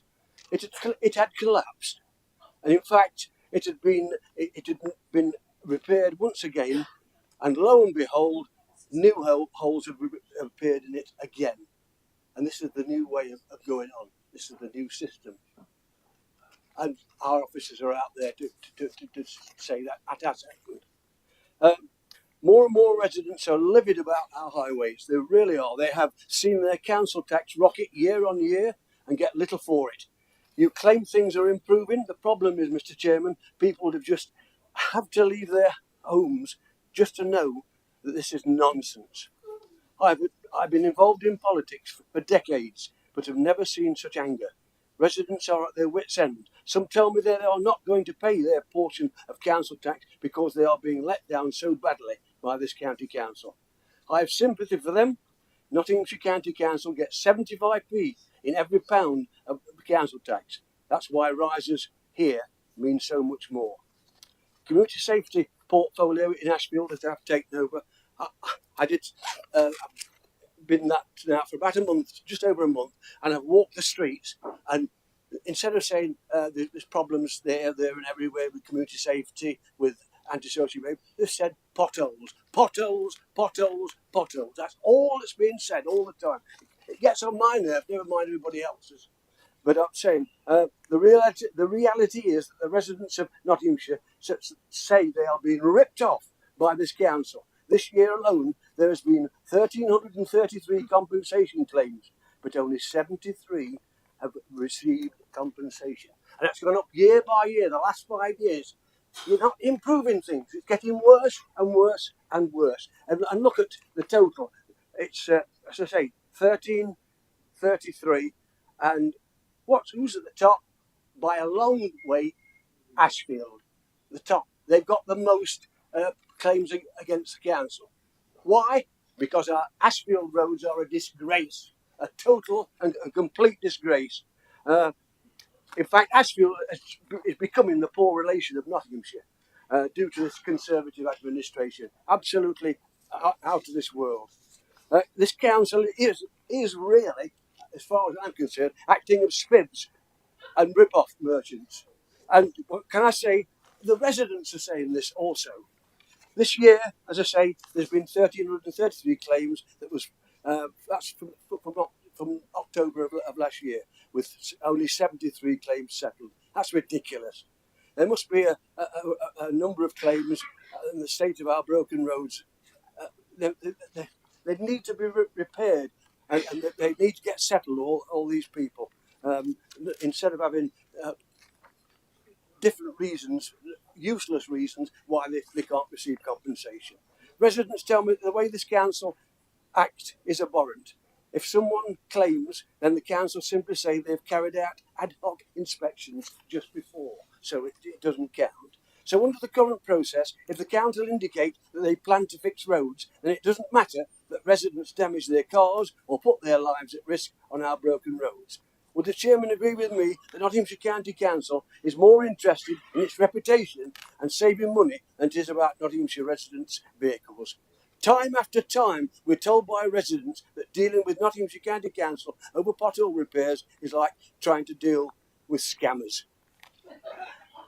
These latest figures should be a wake-up call to the Conservatives who run the County Council. These figures are the tip of the iceberg. However, as many are put off by the way the Tory-run council deals with pothole claims, I look forward to actually reviewing the compensation process so that residents can be assured their safety is put first instead of saving the reputation of the under-fire council. So today, Mr. Chairman, we can send a clear statement to residents that we are listening to their concerns. By selling land close to Tote Station, not needed because HS2 has been cancelled, we are doing the right thing if we do that. This will be welcomed by residents in places like Hucknall and woe betide any councillor who votes against it.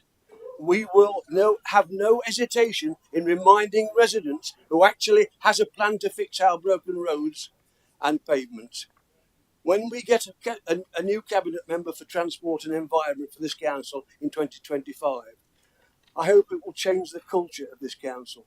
No more lies, no more spin, and that it will be a council who listens and acts on their concerns. Can I say, I walk around the area of Nottinghamshire, I see so many potholes that it's only half the story. So many of the same potholes have been repaired on a number of occasions, which means the quality of repairs is a serious issue, and it is costing Nottinghamshire County Council's residents a fortune in council tax. The flooding has not been addressed in Hucknall as far as Greenwood Vale and Redwood Court is concerned. They want to know how a 5-foot wave came down from the main road, knocking down fencing and brick walls and flooding many homes.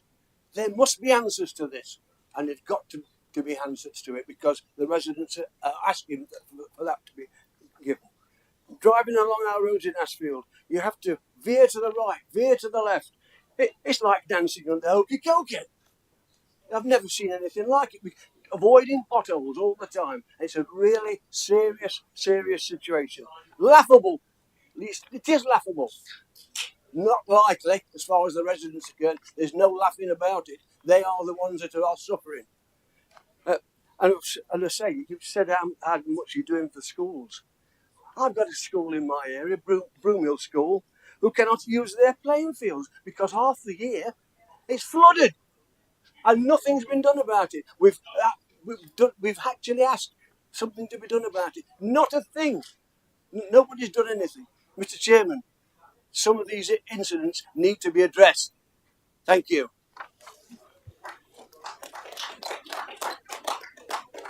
Thank you, Councillor Wilmot. I have 10 speakers left. Chairman calls Councillor Waters. Thank you, Chairman. In supporting this budget amendment, I can say at the onset, this is a budget amendment that deals with the biggest single issue that residents contact me about, the state of Hucknall's broken roads and pavements. Anyone with a genuine interest in doing what the residents actually want them to do would vote for these amendments. It was always our firm belief that any opposition worthy of an official role should be putting forward an alternative budget. It is important when setting out an alternative budget that we look at the context for it. This is an alternative budget set out in a cost of living crisis. Hundreds of thousands of residents in Nottinghamshire are living through the most difficult times in their lives. This is the biggest indicator of child poverty we have is free school meal claimants. In our county, 114,497 children on the school roll. That's 25,265 pupils claim free school meals. That's 22.1%. Members will remember in September when the Independent Alliance called for universal free school meals in every maintained school and support for our academies. This plea, like others, fell on deaf ears as the cruel Tories voted against feeding tens of thousands of hungry children. The cost of living crisis has seen food prices soar and energy prices spike, affecting hundreds of thousands of households across Nottinghamshire, some facing a real dilemma of choosing between heating and eating, with the most vulnerable being adversely affected. So, we are faced with today, Mr. Chairman, is to take a decision to exacerbate this. Before us today, we face a decision whether to put council tax up by 4.84%, or about £79 for a Band D council taxpayer. Now, reducing this council tax rise has been central to our discussions since the start of this year. Roughly, every 1% increase raises 4.3 million in funding for county council. This does not mean that it's an easy option to swap out council tax increases with general fund balances, but we did ask the question, Mr. Chairman. The risk in the budget and across the medium-term financial strategy, or the MTFS, has been taken into account, as well as the impact across the MTFS. For example, not increasing council tax by, say, the equivalent of 4 million in 1 year really has the effect of missing out on 16 million of council tax income over the 4 years of the MTFS. In the light of the government stating that all councils should use their reserves or savings to reduce council tax increases, we tried. We were advised that we couldn't do this as the minimum reserve levels had been reached. Therefore, this is a budget that is balanced with the use of reserves. A sticking plaster, you may suggest.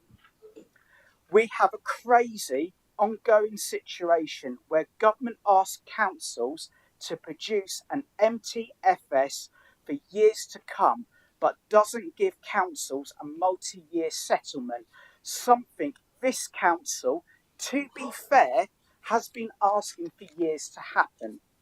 The failure of the government to give this council a multi-year financial settlement means that any financial predictions or the MTFS is merely guesswork.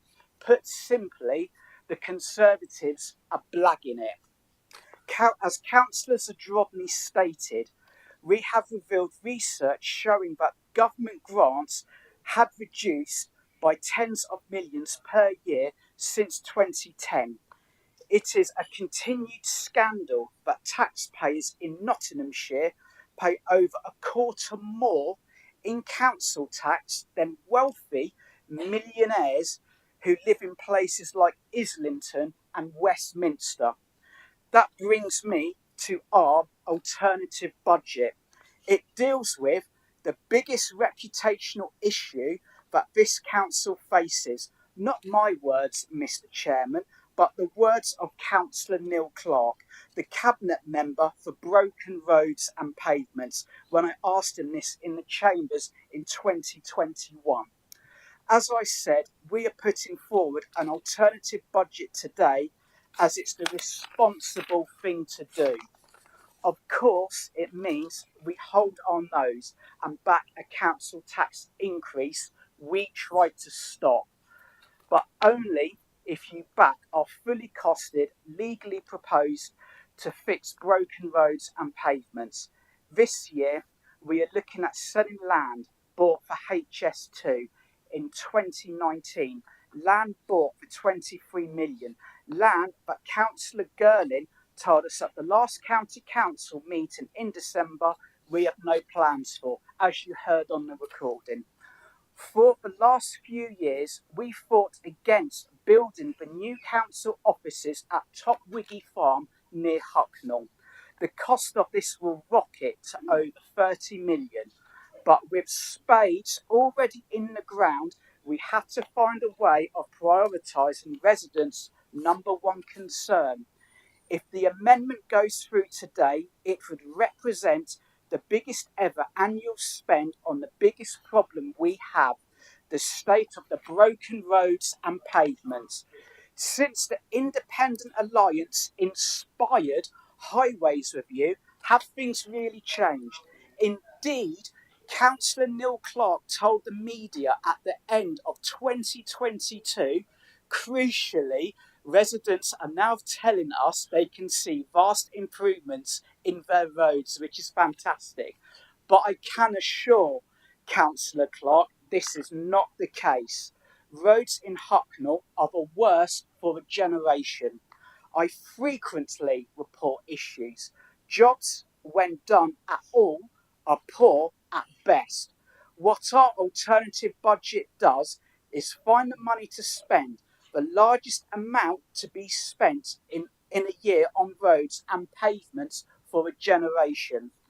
I repeat, it's fully costed, legal, balanced plan to spend an extra 10 million a year for the next 2 years on our highways across Nottinghamshire. Together, council, let's do what the residents are telling us to do, that being fix Nottinghamshire's broken roads and pavements. Ask any resident whether they would prefer us to sell derelict land we have no plans for, or whether they would prefer better roads and pavements. I think we both know the answer. Finally, Mr. Chairman, I feel that it is the duty of any responsible opposition to put in an alternative budget. If you don't, you're letting residents down. I feel that Labour have abdicated their responsibility. They are passengers. With a general election in a matter of months away, it is important that residents understand that their politicians listen to them and use their platform to act on it. Labour have failed us, and that's why today, Chairman, I am delighted to announce I will be putting my name forward for the next role as MP for the new Sherwood constituency. I will stand as an independent, someone who can put their hand on their heart and say, I tried everything within my power to deal with residents' biggest complaint. Labour cannot say the same, and I will have no hesitation reminding residents. Councillor Waters, half a minute. Today, council face a clear choice. Fix our broken roads and pavements, or sell the land at Toton without a plan. So, please support our sensible budget amendment. Thank you, Mr. Chairman. Thank you, Councillor Waters. I have 9 speakers left. The chairman calls Gordon Wheeler.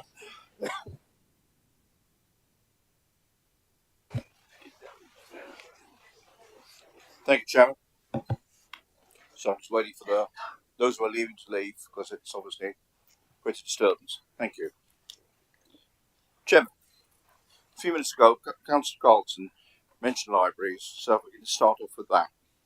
Both he and I, on Monday of this week, had the pleasure of visiting libraries at Worksop, Balmoral, Ollerton, Lipstone and Mansfield. This was the start of visiting as many of our libraries to get a better understanding of whether they are still in the right location to serve our communities. These visits also gave us a greater understanding of the vast range of other activities within some of the libraries, such as adult learning, archives, heritage, arts, culture, music and communities. The NCC contract is worth about 10 million, or 47.2% of total income to Inspire. Thus, 52% of Inspire income comes from external sources such as ESD and Learning, Arts Council and grants. It is highly unlikely, Mr. Chairman, that Inspire could access external funding if they were not a standalone entity from NCC. The bottom line is, as Councillor Carlton has said on goodness knows how many occasions, we are not closing any libraries. Goodness knows how many times we say this, or say it again, but I do hope it's now crystal clear. My thanks to Councillor Cotty for the sterling work he has done in libraries and keeping every single one open, and his commitment to that. And we also thank him, we heard about this on Monday when he visited Inspire, the work he has done and continues to do as chair of the Inspire Board. Thanks, John. On the community fund, while other councils are shedding these, we do not, because we recognise the value and importance these schemes are to our communities. Successful applicants have been or are in the process of being notified of their applications. Councillor Carlton signed our recommendations totaling over £400,000. A big thank you to Kathy Harvey and the team for all their hard work. The team will work with applicants who have been unsuccessful to direct them to other sources of funding and to help further applications to the community fund. Turning now to our Ukrainian guests. The HFU Fund was established in July 2002 and was subsequently topped up to 300,000, out of which 190,000 was allocated and a further 16,000 last month. Further work is being undertaken to encourage applicants to the fund from community and voluntary organisations who are supporting our Ukrainian guests and the hosts across Nottinghamshire.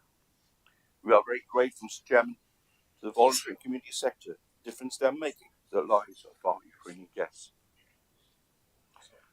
On the matter of bringing in income and looking at what we do, our registry services are now on a best commercial footing have been for a while. Provide registration service fees for 2024, 25, 26 and 26, 27 signed up by Councillor Carlton.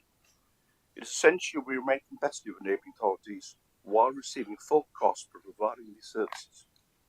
We are grateful to Jeanette Hall for her hard work in bringing forward the scale of charge to enable us to be commercially astute with what is happening in the marketplace. The subject we talked about a lot, and we will talk about even more, is the cost of supporting the provision of school meals. Under the chairmanship of Councillor Mike Adams, there's 2 mentions this afternoon, Mike, for you. You're right, mate, no problem.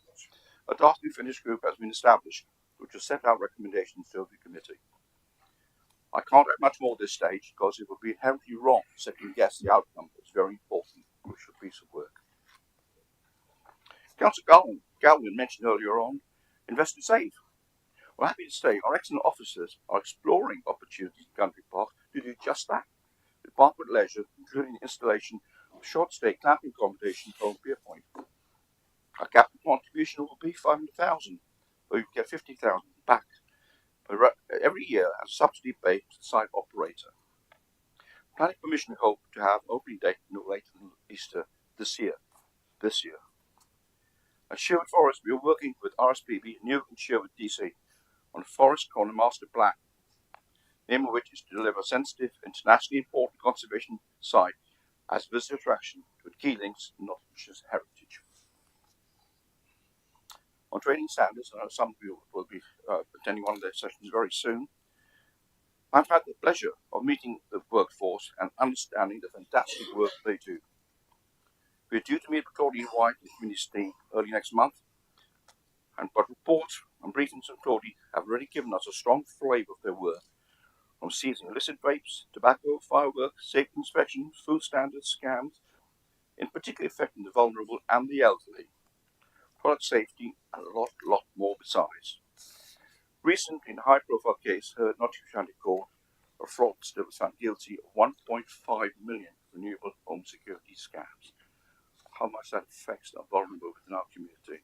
This fraudster will be sentenced next month.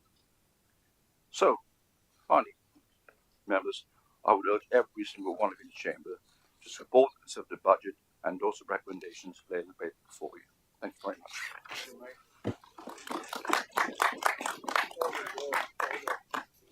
Thank you, Councillor Wheeler.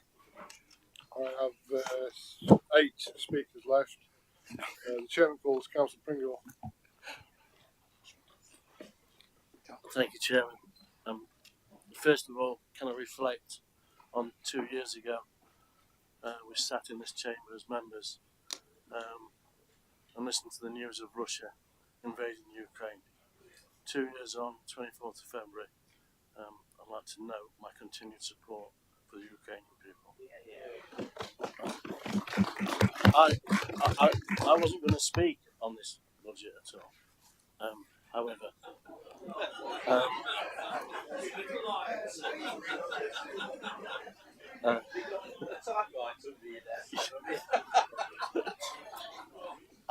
I can remember members in this chamber ridiculing the last Labour Prime Minister and how he brought down the world financial system. Philip, laughable, I know. Well, that was the case. I remember it well. However, I have an alternative view of the detail and proof of how the failed handling of finances by Conservative governments over the last 14 years have destroyed the UK's finances without taking any responsibility. Sorry, sir, I'm talking national stuff here. We recently surpassed 5,000 days of Conservative capitalist rule over our country, to which, on the very first opportunity of those 5,000 days, David Cameron announced the national debt was a mere 770 billion. That'll be the debt left after the last Labour Prime Minister. Today, that debt has risen by £380 million a day, every day for 5,000 days, reaching a total of 1,900 billion, or 1.9 trillion, under Conservative governance. Now, for those of us with good short memories, that certainly isn't Conservatives getting it done. But this is about you, not me, or Labour. It's about you and what you've done and how you failed. That said, I'm sure some Conservatives will be clapping their hands from the fast-tracking of the VIP lane for supplying PPE during the COVID period, the majority of which lies in storage, unusable by its failure in manufacture. But don't worry, it's in storage.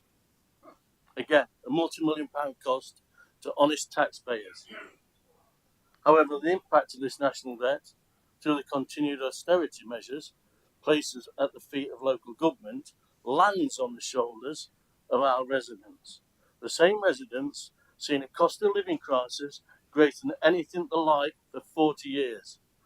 Food costs at extortionate rates, the increased demand on food banks, home fuel costs rising to line suppliers' pockets with huge profits, increased school meal costs, NH waiting lists as long as your memory, dentistry on its knees. The list goes on. 14 years.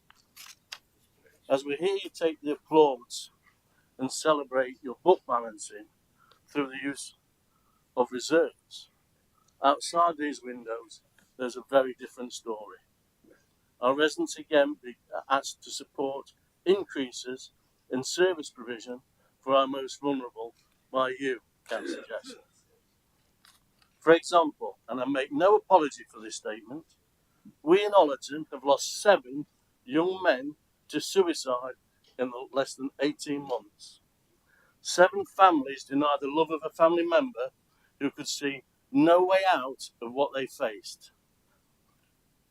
Richard, I hope you're not smirking at this point, because I really wouldn't be happy about that, mate.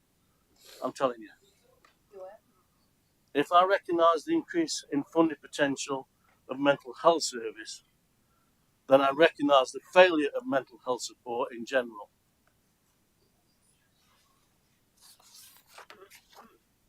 If we look beyond the praise being shared between certain members of the administration, then in balance, we should look at the future of challenge by the administration in obtaining a financial settlement no more than a 12-month period. Not good enough. Whilst, and again, continuing to ignore the challenge of the 380, or to challenge the 380 million a day increase in national debt, which is the burden to our residents again.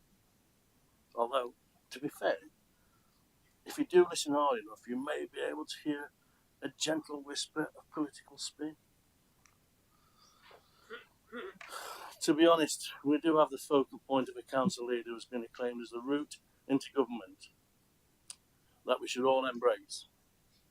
And yet, we have nothing more than words to support the next job application. Nothing more than to support the next job application. Nothing except leaflet comments that roads will be funded and repaired if he gets another job. Councillor Jackson, if we recognise the difficulty in funding our council, then we recognise your efforts have been to thrust the responsibility of finances upon our residents, and that can't be right. Constantly I hear that we are increasing budget, but without recognising the increase in demand for services, as I mentioned in my Ollerton section, and therefore we see nothing except a continued void of demand outweighing ability to support the people we should place at the top of our responsibility, our residents. Really disappointing, yet not surprising, after the continued polling results nationally and the election defeats which show nothing other than Tory destruction at any future general election, to not read the resolve of a council prepared to stand up for its residents is the worst part of this budget I have ever read, or as I say, not read. And I again appreciate why you're crying out for a Labour budget. You call for this out of another year of Conservative desperation and spin, where you live in the hope you can vote down, then steal positive proposals. Just as you've done previously. Not a joke, just as you've done previously, in which Councillor Bradley acknowledged exactly that down the line, when Councillor Creamer delivered it once again.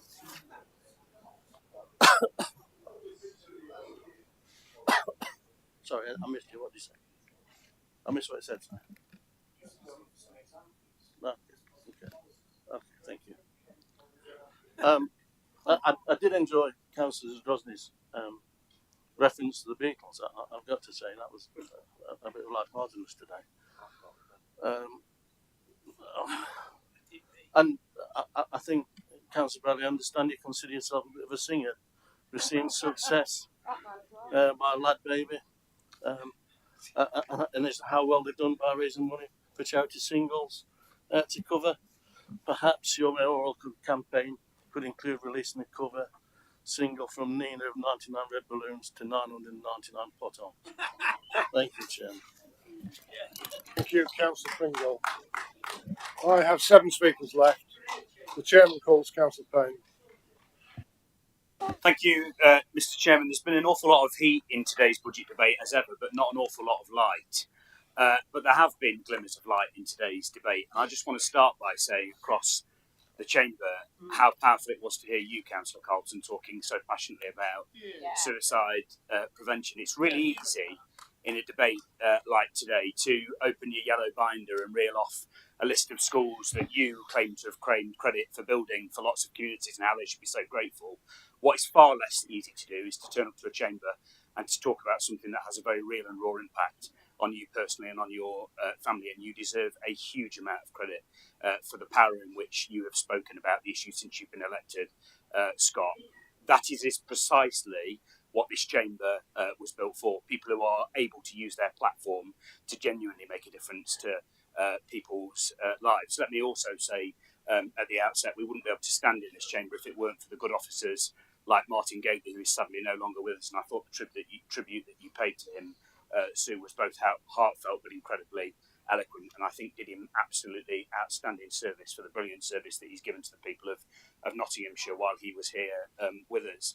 Let me also just say this before I make a few remarks about the budget, Mr. Chairman. I want to say thank you from my perspective to each and every single county council officer that I've worked with over the course of the last year in terms of the casework and the issues that I have raised.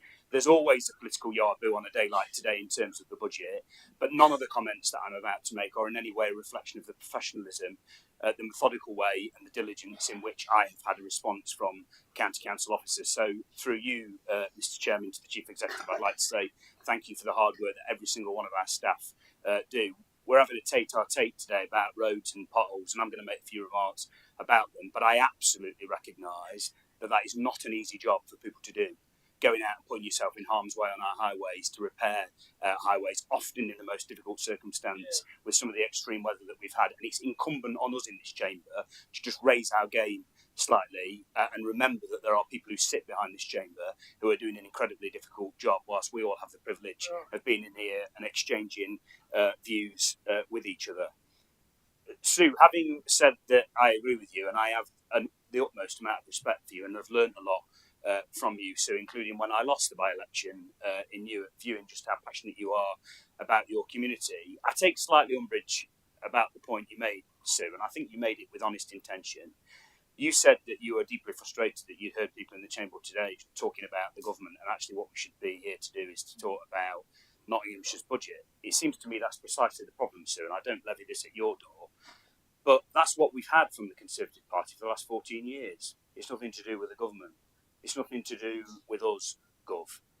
But what we heard from Councillor Jackson, as we always hear from him, masqueraded his sort of slightly meaningful, sensible speech that he reads out, was quite a nasty attack on the Labour Party, and then expects us not to return the favour in kind. Most of his speech actually was about a council that we've got nothing to do with, and actually we're never going to be able to vote on Nottingham City. And let me just say for the record, and you can use this back against me in the election, I think it does nobody any service for us as a county council, whatever our political colour and whatever the political colour of people across Trent Bridge, to carry on dragging down Nottingham City. The economic fortunes of that city and this county are inextricably linked, and we should be working with our colleagues in Nottingham City to try and find solutions to the problems they face. But because behind the political yardboo and the attacks that you've made on Nottingham City Council, there are children who are going to lose out on education.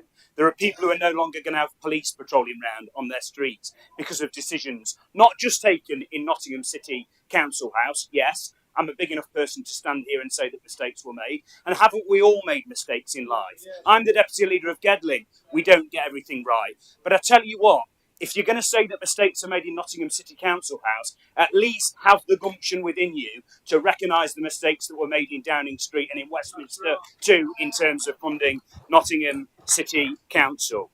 We're approaching the 8th year of Conservative control here at Nottinghamshire, and let's just cut the bunkum. What's the charge sheet against Councillor Ben Bradley, who is now leader, who is inspiring to take the keys to the mayoral office?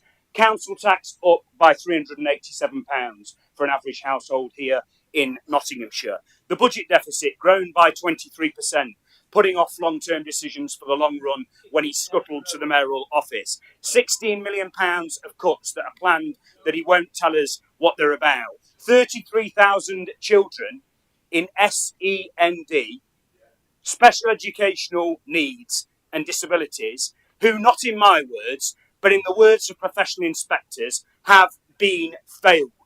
16,000 children living in this county. Let me put it another way. 1 in 4 living in poverty. Forgive me, Mr. Chairman, But I don't think that's a day for backslapping. I think that's a day for taking a deep look of introspection at yourself and recognising that you have abjectly failed the people of this county. And I say this because we're 6 weeks away from a mayor election. That's not a record to stand and defend, which is precisely why you're not standing on that record, to defend that record, Councillor Bradley. Instead, you've got the cheek to say to the people of Nottinghamshire and Derbyshire, just give me another job and I'll solve the problems that I've failed to solve over the last 7 years. Pull another one. And let me just say to you, Steve, whilst I agree with you, and you, Councillor Waters, having your cheap jibe at Councillor Michelle Welsh, who will be an absolutely outstanding Member of Parliament for Sherwood Forest, you don't solve Nottinghamshire's problems by sending a message. You solve Nottinghamshire and Britain's problems by sending an alternative government. There's one choice in Sherwood Forest. It's a continuation of Mark Spencer and the failure we've seen of 14 years, or it's a fresh start and an alternative Labour government with Michelle Welch. And let's just once and for all puncture this myth from the Ashfield Independents about Labour not really being the alternative and 1, 2, 3 pretend you're in the room. There is only one choice in the next election. It's Richie Sunak as Prime Minister, or it is Keir Starmer as Prime Minister. It's Ben Bradley carrying on leading the failure of this county council, or it is Kate Fole leading a compassionate administration that will start to change people's lives for the better. And also, let's cut through the headlines that are going to go out from the Ashfield Independents. You stand here today and tell everybody, and you're going to tell everybody in your area, that you bought an alternative budget. It ain't an alternative budget. Do you know how big the capital budget is in this council? £160 million. And you've come here today and said, we'll slightly change 20 million. Just in case you hadn't done the maths, that's 12% of the capital budget. You've made absolutely no suggestion about how you would change the £638 million revenue budget. You didn't come here today with an alternative budget. You came here today with a plan on the back of a fag packet so you can write your leaflets when you go out there and speak to people. And I'm afraid to say to you, Councillor Sandsmith, when you stand up and reel off the number of schools that you've built around the county, you're not here to be championed. This is not about backslapping people in this chamber. The people who we should be giving an unreserved thanks to are the teachers, are the governors, are the pupils, are the parents who have worked and fought tirelessly for expansion at Carlton Academy, who have fought tirelessly to see investment in Westdale infants. But I'll tell you this, Councillor Smith, you and your colleagues on the Conservative side in Westminster, in Gedling, are not being cheered on, because you also took the decision to cancel a primary school you promised on Chase Farm. And I'll tell you what, the people who live on the Phoenix estate in Gedling and Carlton aren't championing on a Conservative administration that sat on the Gedling school site since 2016 when it closed and have done nothing with it. Let me put it another way, Councillor Camilleri. Conservative councillors getting nothing done. You have abjectly, and also Councillor Camilleri, and also Councillor Camilleri, while we're at this point, because you've raised this a number of times. One, I don't know how you had the gall to raise the phrase mortgages in this chamber after the fiasco of Liz Truss putting £7,000 on every single family's mortgage.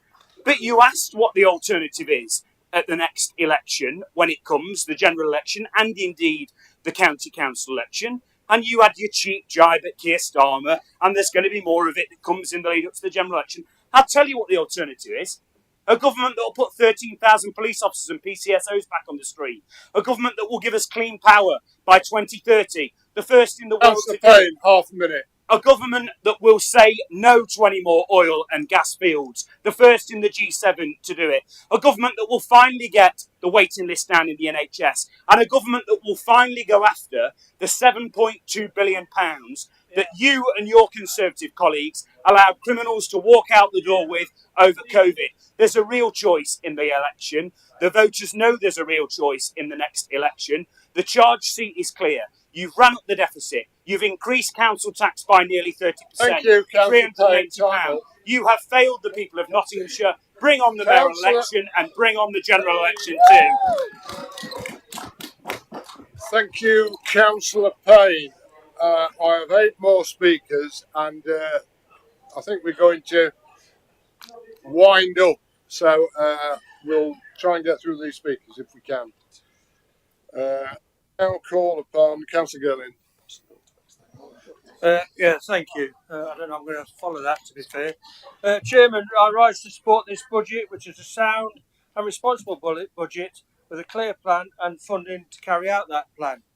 However, before I go into how my department have and will contribute to that plan, I would like to address the amendment proposed by the Independent Alliance, particularly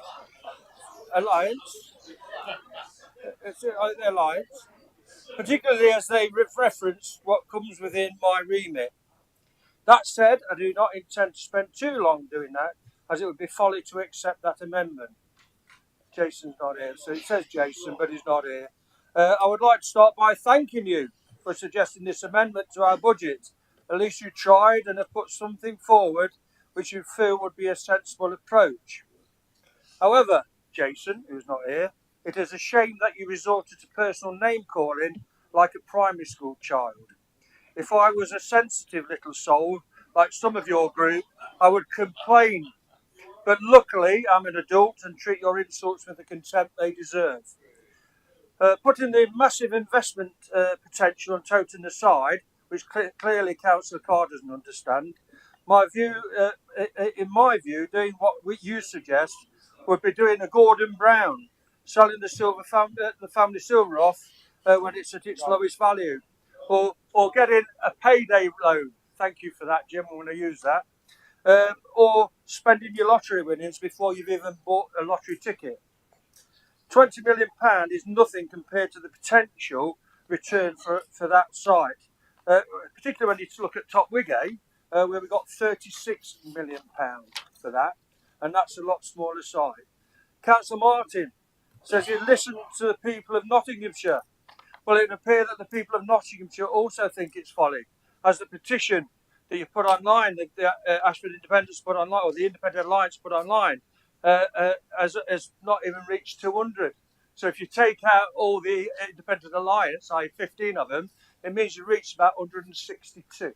So you're not listening to the people, because the people aren't saying what you think they should be.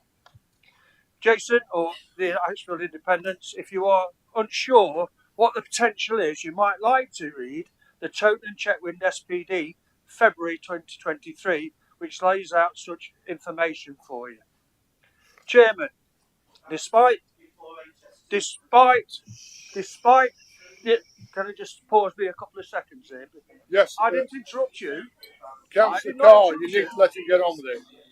Clarification, that SPD was done by Broxtowe Council and it was done before HS2 was abandoned. Councillor Girling, continue. Thank you, Chairman. Despite the announcements associated with HS2, the scale of opportunity associated with the wider site remains significant due to the scale of it at around 200 hectares, the high level of accessibility, we all know where it is and what it's near, and its place-making potential for mixed-use development. Unfortunately, though, Councillor de Drosny, you don't learn from previous mistakes. I'll give you an example of a recent project where if we had done what you suggest, we would have lost a significant amount of capital. It involves Ashfield District Council and their levelling up fund bid, which I would hope that you all are familiar with. In Councillor de Drosny's levelling up fund bid regarding the Automated Distribution and Manufacturing Centre, ADMC, which incidentally is in my view a worthy project, you laid out plans which included using Nottinghamshire County Council's land to build the ADMC, without consulting with us, by the way, Chairman, but hey. In your bid, you valued our land at about 800,000. So by your mindset, yay, let's take it and fix the roads. No, I didn't do that, because in the same way your suggestion is now, that would be folly. Instead, I worked with the ADMC board to help take the scheme forward and advise them on certain aspects. For example, you cited the ADMC on flooding plain, so I advise you to move it to a more appropriate position, potentially saving you thousands of pounds. Eventually, when the time was right, we sold the land to Ashfield District Council for, in fairness, still less than the full value, because I considered the potential benefit to the area for £4.2 million, substantially more and for the benefit of the people of Nottinghamshire. So you see, Ashford Independents, unlike you, we do have a plan, we know what we want to achieve, and the plan is working. Chairman, you have heard other Cabinet members' speeches which highlight the significant investment into our capital programme, and it is because of our clear vision and we can see it working. Councillor Jackson, in my view, does a brilliant job working closely with the 151 officer, making sure the budget is on track and that it works for us.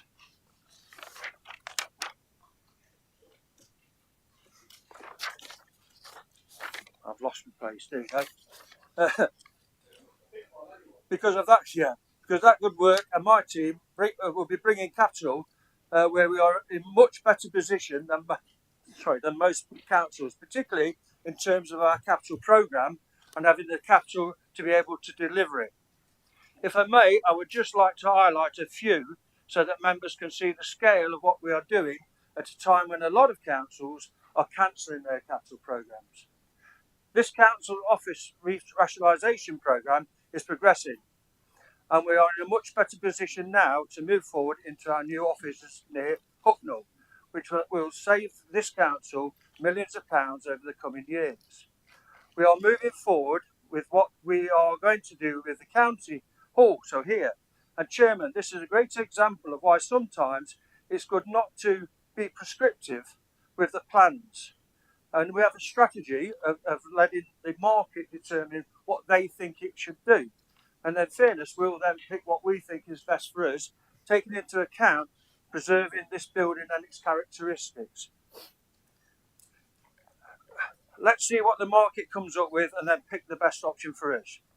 The A614 Junction Improvement Scheme is a huge project. However, it didn't include Mickledale Junction. But don't panic.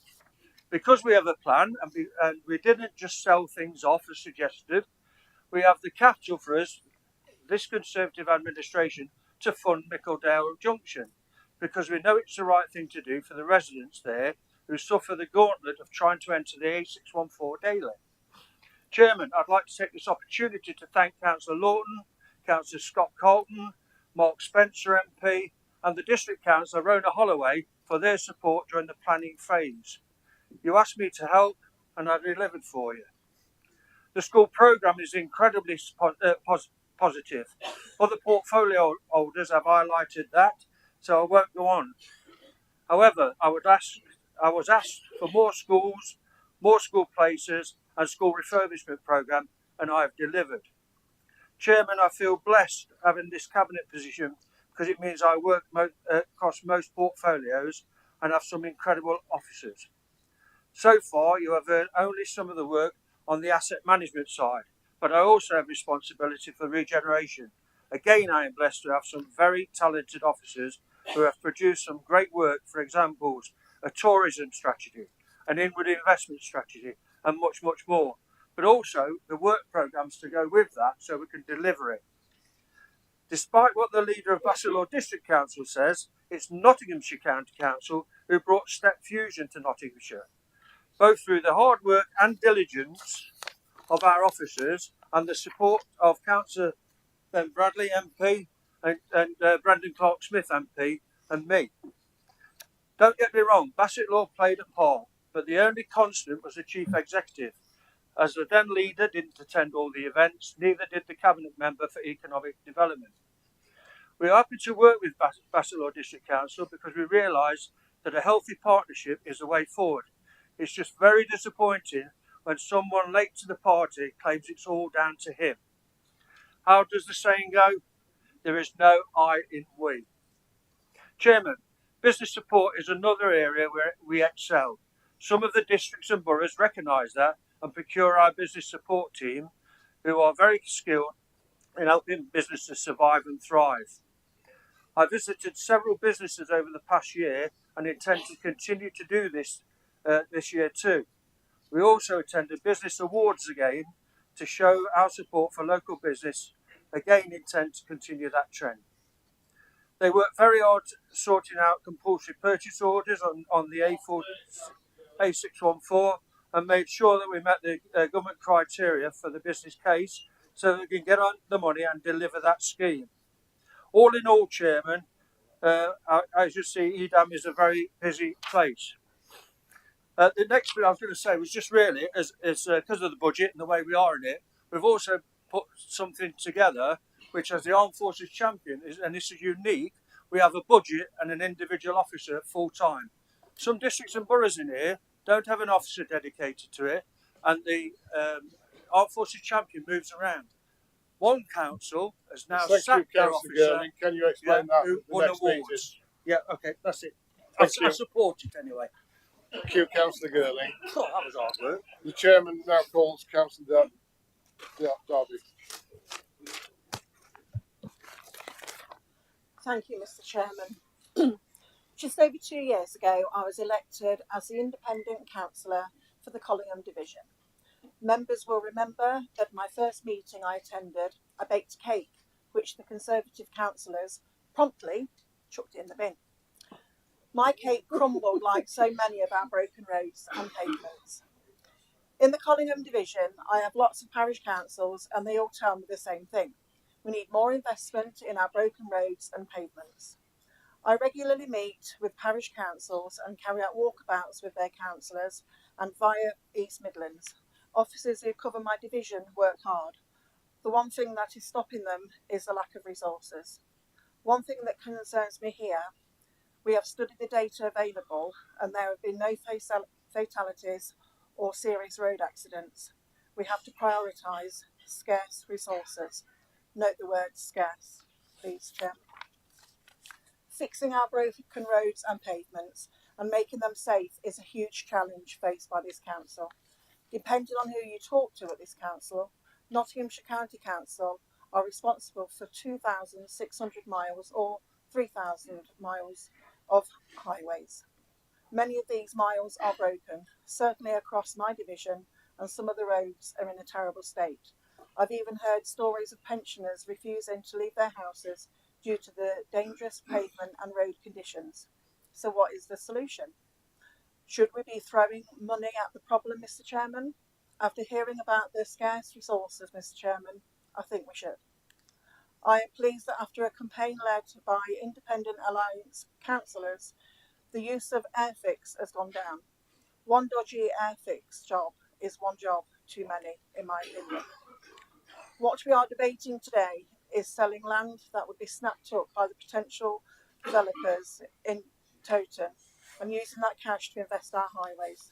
Seems like a good idea to me. It seems a perfectly sensible idea, and this extra money would be welcomed across my division, from Collingham to Coddington, from Winthorpe to South Clifton, across the Newark area and in all my villages.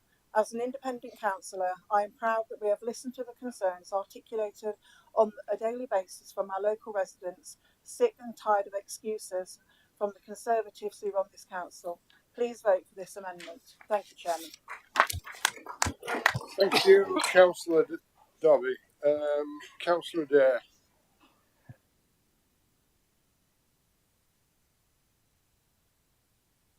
Quick.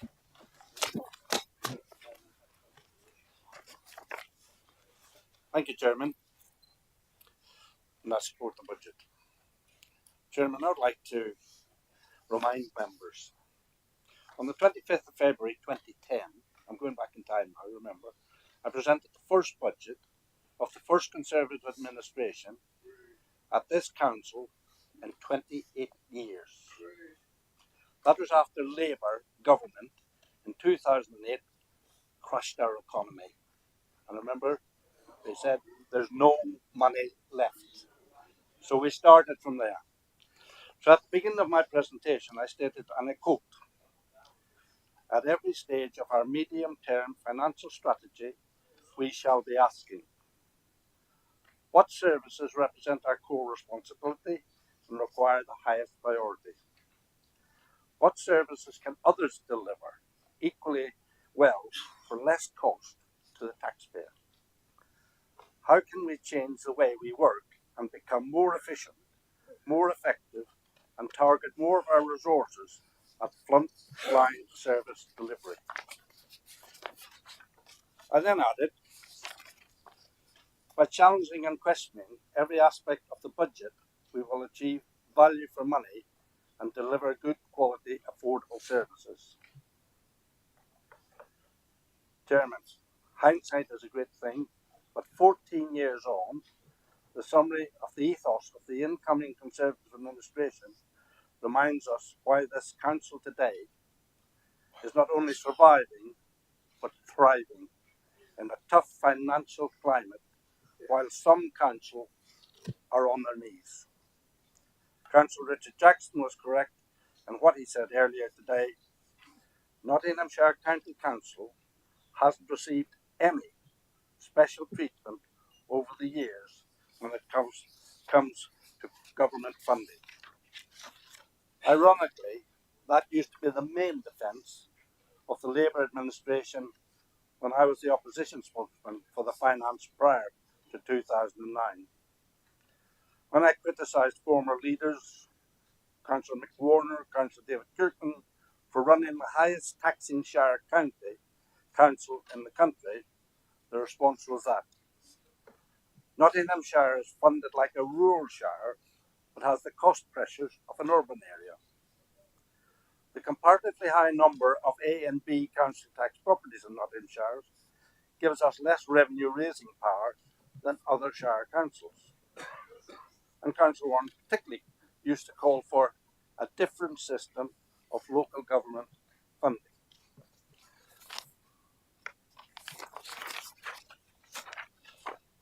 They said these were the reasons why this county had to charge more than others to achieve equivalent sustainable spending power. Chairman, those arguments were not completely without justification. To some extent, they echo the points made by Councillor Jackson earlier today, that they weren't the whole story. There's no doubt that 28 years of Labour ideology was also a leading factor in this authority's rocketing council tax rate at that time.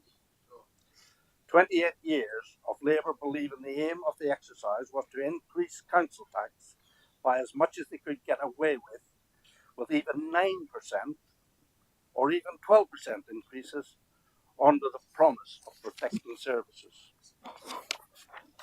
28 years of actively resisting modernisation and continuing to indulge in inefficient, labour-intensive ways of working because their ethos was to create and defend a huge public sector bureaucracy. 28 years of departments working in silos and spending up at the end of each year, sometimes on frivolous luxuries, rather than risk losing any of their budgets and their empires. 28 years of carrying the events like the Danewood Training Centre, the International Clothing Centre, and the Brighton Pumping Station, none of which saved the council money or made us more energy efficient, unlike the new council headquarters will. 28 years of treating any extra grant windfalls from government as an excuse not to change or review anything. Just add the cash to the base budget and carry on wasting. In short, 28 years of old Labour socialism. Councillor Jackson has stated before, and I agree with him, that the Labour administration run by former County Councillor Alan Rhodes between 13 and 17 was a different animal compared with its pre-2009 predecessors. Alan claimed he had no object but to continue the process of efficiency modernisation because he was operating under a more frugal Conservative government, but I suspect he privately realised that Nottinghamshire County Council needed to continue changing the way it worked, even if he was not as enthusiastic as we were about it. The council would not be in comparatively as robust a position today if Councillor Rhodes' administration had reversed what it inherited. Conservatives wouldn't have agreed to work with Labour on a joint budget process in 2016 if we had not believed that there was some common ground between us at that stage.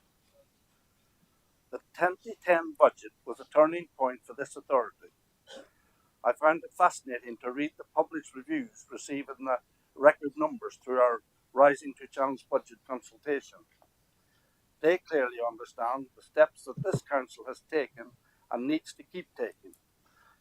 The 14 themes they identified are an echo of my 2010 budget presentation, for example: better business management, better procurement, rationalisation of council-owned property, increased use of technology.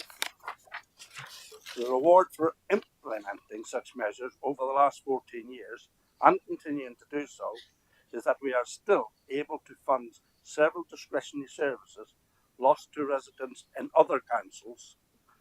I won't name them. Our network of libraries, supported bus service being two examples. Those are the things that by doing that work then we still have today, as been mentioned earlier. I'm also proud of the performance of our joint ventures, Mr. Chairman, with both Labour and Conservative administrations playing a part in establishing and developing. I talked in 2010 about ways to deliver services equally well at less cost. An example is our partnership working with the likes of Skype, ARC and Via, which have been huge successes since their inception. 2016 was a year of joint ventures. Nottinghamshire County Council oversaw the creation of both Via and ARC partnership.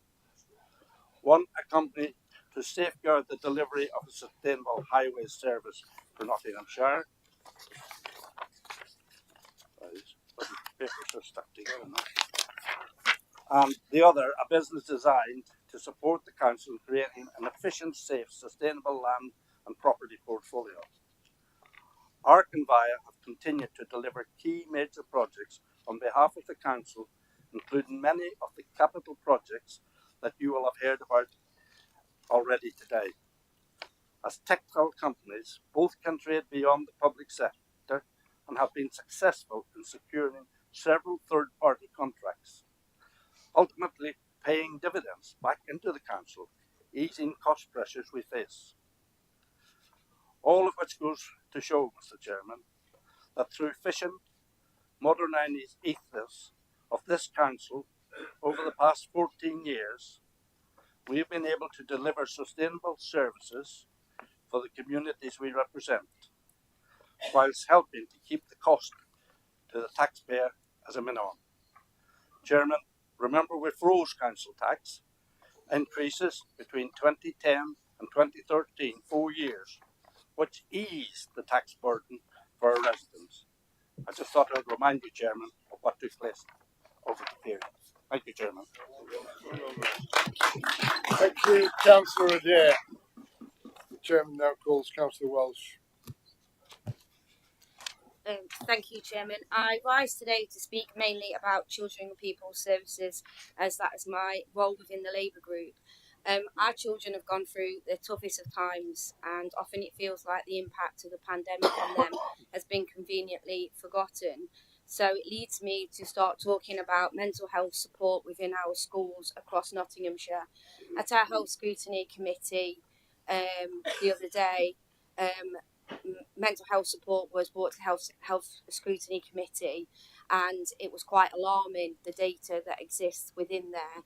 It would seem it's a fact that our most disadvantaged areas in the county have the least mental health support in their schools by over 50%. Ashfield, Mansfield and the poorest areas in Newark and Sherwood have less than 50% than what they do in Rushcliffe. Now, that's not to say that the children in Rushcliffe don't need that mental health support, because there is a need. There's a huge need for mental health support in our schools. But when the criteria underneath that says that this is being delved out and given to school based on disadvantage, based on free school meals and based on poverty, then clearly the council is not using that criteria. This needs looking into urgently. urgently, and there needs to be a review on it, because our poorest and most disadvantaged children in Nottinghamshire are missing out on mental health support. That is in a document, it's in Health Scrutiny Committee. I've not really seen it in this budget report today as to what this council is going to do to address it, so I'm raising it here and now. We've talked about family hubs. Family hubs are an inferior alternative to Sure Start. They're inferior in every single way. They are inferior in their capacity to support children and families. They are inferior as to what they are actually going to deliver. And the biggest thing as to why they're most inferior, where is the funding? Oh, there's no funding, because all we're going to do is we're going to bring all those services together and we're going to be really happy working together. I worked with Sure Start for years, and I will tell you something now, that is not how you deliver early intervention, that is not how you protect children, and it's not how you help with early development, and it's not how you sign yourself up as a council about the first 1,052 days, which are vitally important to the development of babies and children, failing once again. Now, the audacity, and I am angry about this, I'm very angry about this, the audacity of Councillor Richard Jackson to stand up and quote, "Government should be realistic with the parents about the level of support they should expect," when referring to SEND. So what is realism, Councillor Jackson? Is it the inspection report of January 2023? Clarification, Chairman, to correct a misleading statement. What I said in the very next sentence was that, or preferably, they should fund the promises that they're making. We want them to do that. I'm making the point that they're making promises and not funding us for it. We want to deliver the best possible service for youngsters with SEND, but we want it to be funded by the government. You've clarified that, Councillor Jackson. Can you, Thank you for the clarification. can you expand that in your response later? Thank you for that clarification, but I will continue with my point with regards to what is realistic. That is my point. What is a realistic of support? And I'll go back to area SEN inspection of Nottinghamshire Local Area Partnership, 30th of January 2023. There are widespread systematic failings leading to significant concerns about the experiences and outcomes of children and young people with special educational needs and or disabilities with the local area partnership, which must be addressed urgently. Urgently. Don't tell the parents of Nottinghamshire with SEND that the government needs to make them more realistic about the support that they're getting when they're not even getting the support in the first place. It is an outrage, and you should be ashamed. Now, we'll carry on to universal services and early intervention and the lack of it here in Nottinghamshire, not just in Nottinghamshire, but across the country. We talk about early intervention and we give a good talk, but this is where reality comes into it. Go into our communities and speak to mothers and fathers and children. Go into schools and go into those so-called children's centres that are bereft of services, quite frankly. It's an embarrassment. It's an absolute embarrassment. Now, I'm going to temporarily go off course because I welcome that Richard Jackson mentioned street lighting and LED lights. And while we've had a bit of a trip down history lane from Councillor Adair, I think it's only fitting that we have another trip down memory lane, because I do a bit of training on comms for councillors and candidates, and there is a column that I always use of what not to say. And it goes down in history and it will stay with me forever. When Councillor Jackson decided he was going to turn off the street lights across Nottinghamshire at night, there was a column in the Nottingham Post where he said, quote, "Actually, crime might be reduced if we switch off the lights because burglars will not be able to see where they are going." Now, for him to sit there and me want to respect a credible budget, I won't. It has not happened. It wasn't happened because you had to reverse it and turn them back on. Yeah, whatever. Right. Now, the reality in our communities and what people are facing are very different from what you are presenting here today. And this is where your problem lies. Because unless you get with reality and start supporting those communities with what is going on, there is a problem. There is a huge rise in working people using food banks. There is a huge rise in child poverty across Nottinghamshire. Absolute poverty and health inequalities are continuing to rise. Delays in social care. Vulnerable residents in hospital longer than they need to be. Schools making budget decisions, having to decide between vital staff or vital resources. Leaks in schools, far more than Councillor Smith has dared to manage. In fact,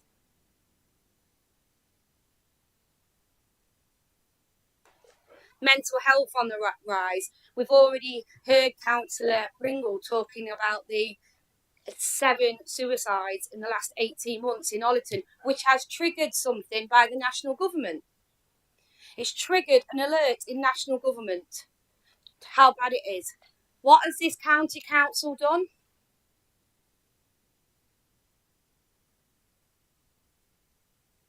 Me, just watch the BBC National News tonight because you will see it. Child in poverty.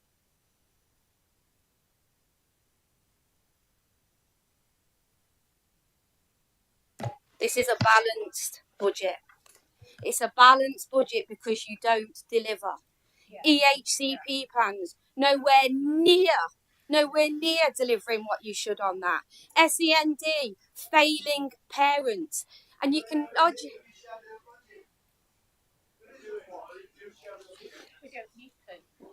Is that a point of order, or are you just going to continue to shout at me like you and your colleagues do? Councillor Lawton, can you remain quiet and let Councillor Welsh finish speaking? It's a balanced budget because you don't deliver. You don't deliver the social care because of the challenges. You don't deliver with regards to SEND, and you're failing with regards to education, health and care plans. And those two latter ones are actually a fact and in writing in reports that have gone to the council this very year. So you can deny it all you want, but that's the reality that exists in our communities. You're out of touch, and people in Nottinghamshire are paying the price. Chairman, it's time for change. Nottinghamshire is ready for that, and we are ready for that.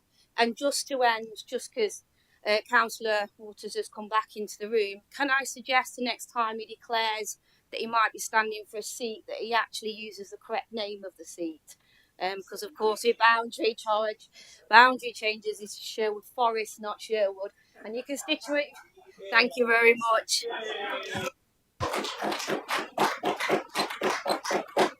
Thank you very much, Councillor Welsh. The chairman calls Councillor Lawton. Thank you very much, Mr. Chairman. Yeah. So just on a bit, what have I done with my glasses? There you go. I can't see nowadays. It's going on, isn't it? So, right. First of all, I've been asked to support the independent budget. Well, one of the things you have to do is when somebody puts a budget forward is look at the credibility of the individuals that are putting the budget forward first and foremost. And it's one of the subjects that Ben actually covered in his speech and got shouted down by the Ashfield Independents. Well, let's look at it. Okay. So first of all, to support their budget, Ashfield Independents, the Ashfield Borough Council, are spending 25% of their revenue budget on repaying debt. That is double what this county council, over double what this county council spends. And by 2027, it will be 40% that they will be having to. Thank you, Mr. Chairman. Councillor Lawton, we've got a point of order. Can you just hang on a minute? Personal clarification. Stop the clock, Mr. Chairman. Do stop it, Mr. Chairman. I do. There's a couple of points very, very quickly. Firstly, this is not about Ashfield District Council or the Ashfield Independents because this is the Independents. Mr. Chairman, my chief executive and my Section 151 officer have had to take strategic measures with the chief executive here to stop these falsehoods. I must say to Councillor Lawton that Ashfield District Council, after its investment, after they've paid back minimum revenue provision, loan payments, interest and everything else, those investments make Ashfield District Council over £3 million a year in I think profit. we're turning into a speech. Can you But get your it is a chief profit. executive It's yourself not. It's to take taking it it up out of with our context. chief executive We are and doing allow that. us to but continue? Please, Mr. Chairman, you cannot keep repeating a falsehood in this chamber. We don't want any falsehood. If any of them. Okay. Councillor Lawton, Thank you very would much, like Mr. to continue? Chairman. It gets worse because the medium-term financial strategy has got a 25% shortfall in 2027. 25% of their revenue budget. Now wait for it. It gets even worse. The Public Works Loan Board last year had to change their regulations on lending councils money, on the back of which organisations like this had behaved. So Point of order, am I- Mr. Chairman. Am I here This has to now support- become a code of am I here conduct to issue support a independent budget? because Councillor Answer- Lawton, issue. Councillor Lawton is making false accusations, and he knows it. And he knows it. He knows he's making false That accusations. goes to this officer. And I hope the monitoring officer has noted that. Thank you. Have you noted that? Monitoring officer. You're taking that on board, so Yeah. you will deal with that. Yeah.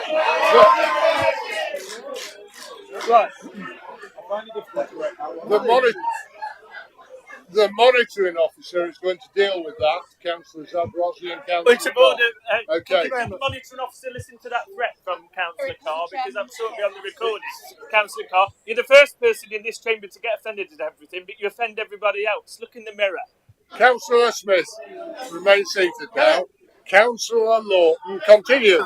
Now let me give all the Ashfield Independents a word of warning. Point of order, Mr. When- Chairman. when- Oh, when- no, point I'm not of order. talking about you, I'm Sit talking down. about the city council. Just sit down a minute. Sit down. What is the point of order, Councillor Martin? Are we here to debate Nottinghamshire County Council's budget, Oh, you lot or don't are say we it's the here to do a slanderous I'm just accusation rubbish your about budget. Now I'm on Right, the- we're here to debate the county council Right, budget. please So can can we you sit stick down now? to You've the made your point subject? of order. Thank You're you. right.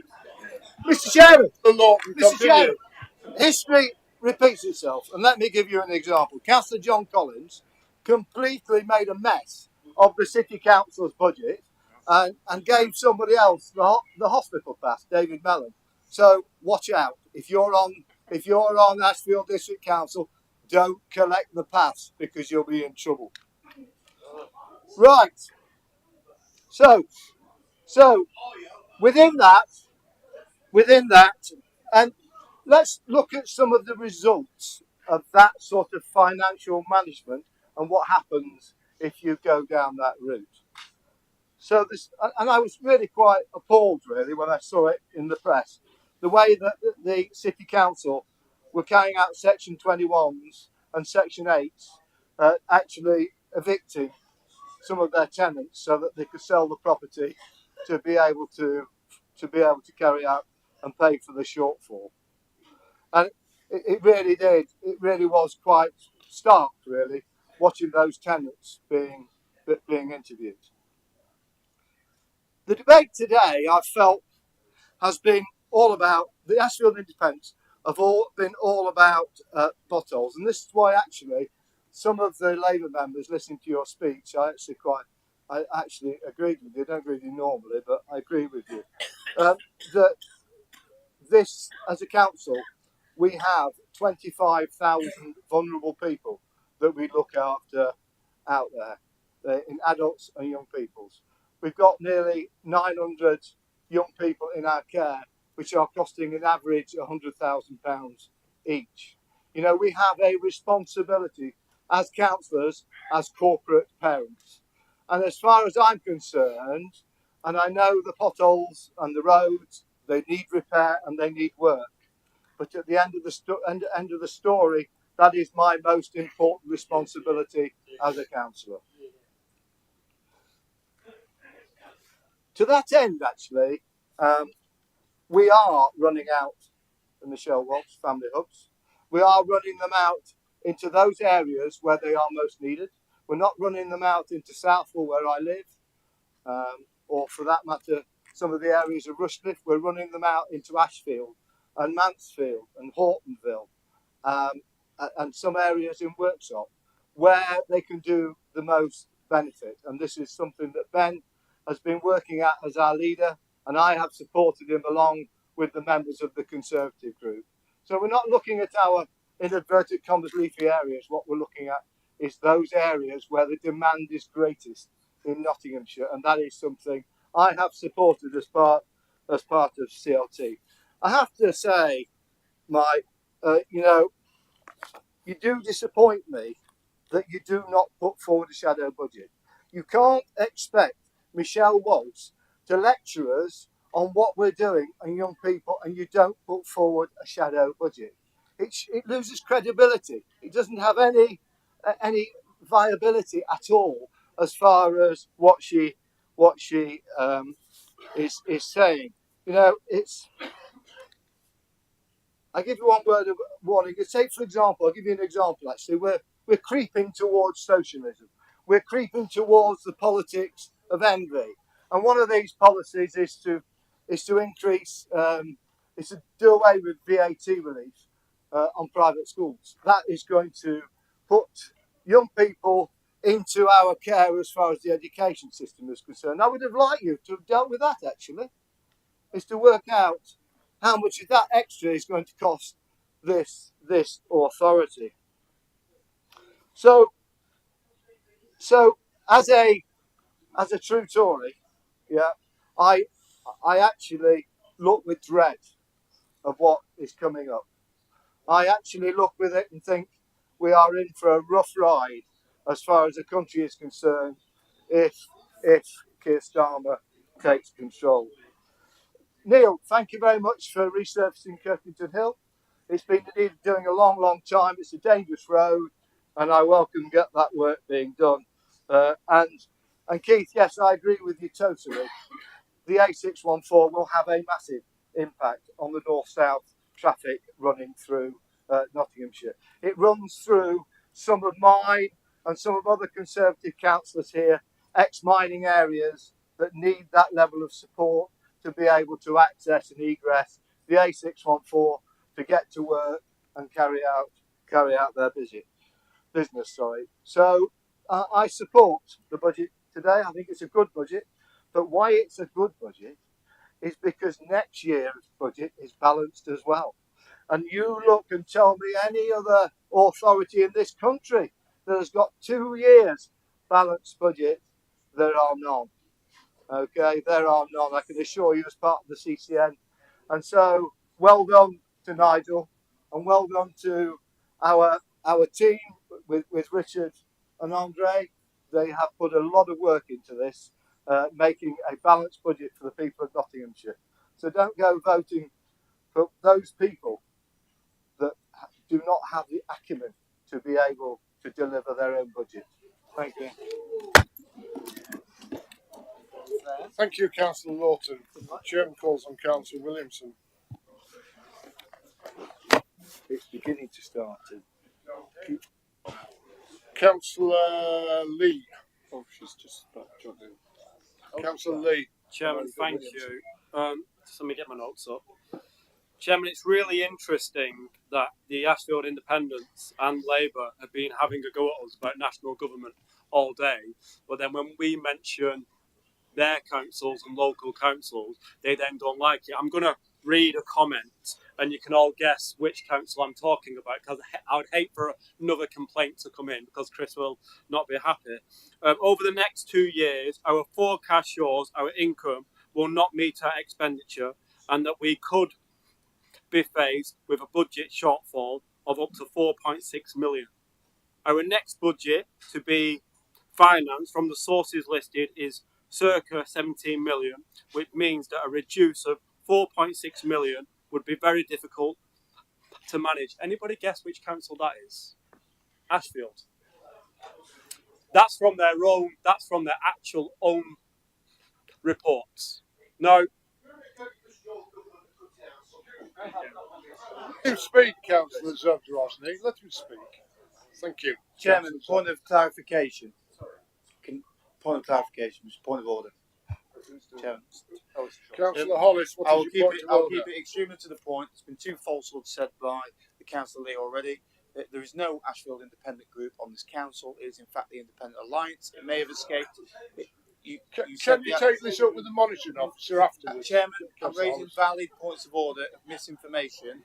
He may have forgot to notice the independents have now expanded out of Ashfield, thankfully. And point number 2, which the Chief Executive could no doubt clarify right now for the Chamber, he is in correspondence with Ashfield District Council's Chief Executive and Monitoring Officer about that very fact, which he knows to be untrue. The correspondence doesn't affect this meeting, Councillor Hollis.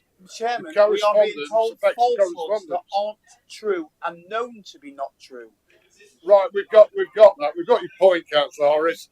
Councillor Lee, continue. Chairman, so that was actually read from ashfield.gov.uk's own site, and I've took a screenshot of it, so they can say it's untrue. It's from their own webpage, so they need to take Point of order, Mr. Chairman. Point of order, Mr. Chairman.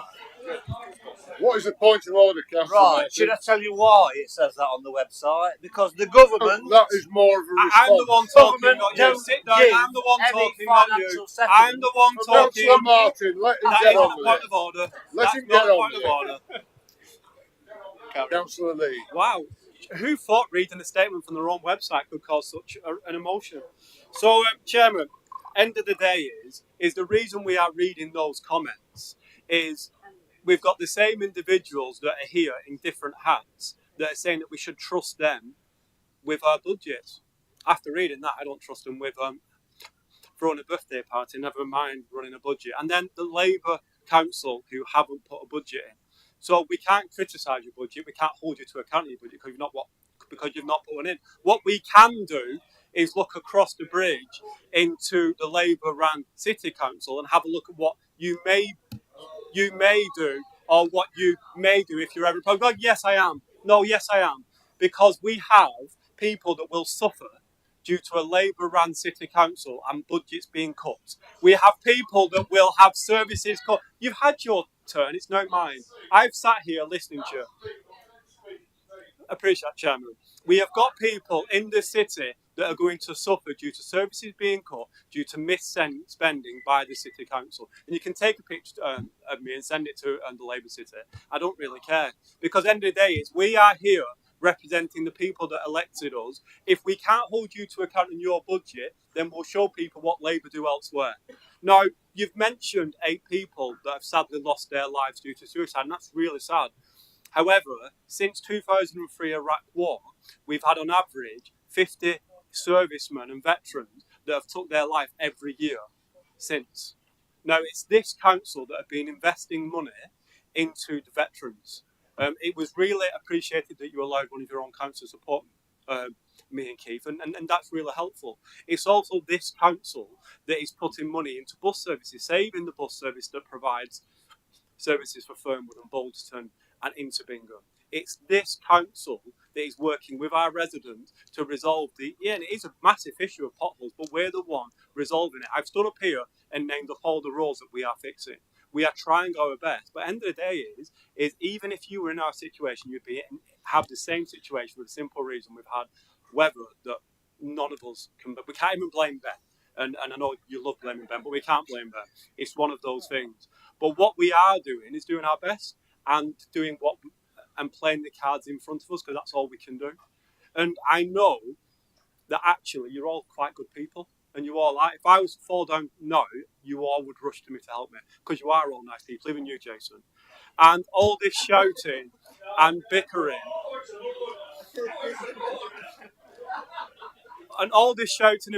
it might be good to take a picture and put it on YouTube and send it to whoever. But the truth of the matter is we're all here because we actually care and we want to help people.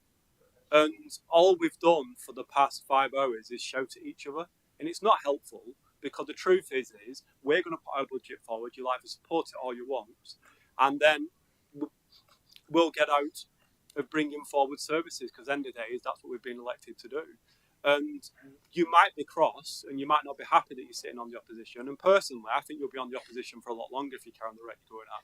If you're not willing to bring forward budgets, you're not willing to actually work with us, not willing to actually work for your residents, and just stand up and read lists and lists of roads that you're not getting fixed. Because I'm telling you now, when they are fixed, you take credit for them, and when they're not fixed, you blame us. So we are doing what we can for our residents. We are working for our residents, and we're bringing forward services. And that's because of the leadership from Ben, the leadership from our portfolio holders, and the leadership from the councils working with them to bring forward services. And for everybody that's listening from Nottingham East, you need to vote John O'Lee to bring common sense. Thank you.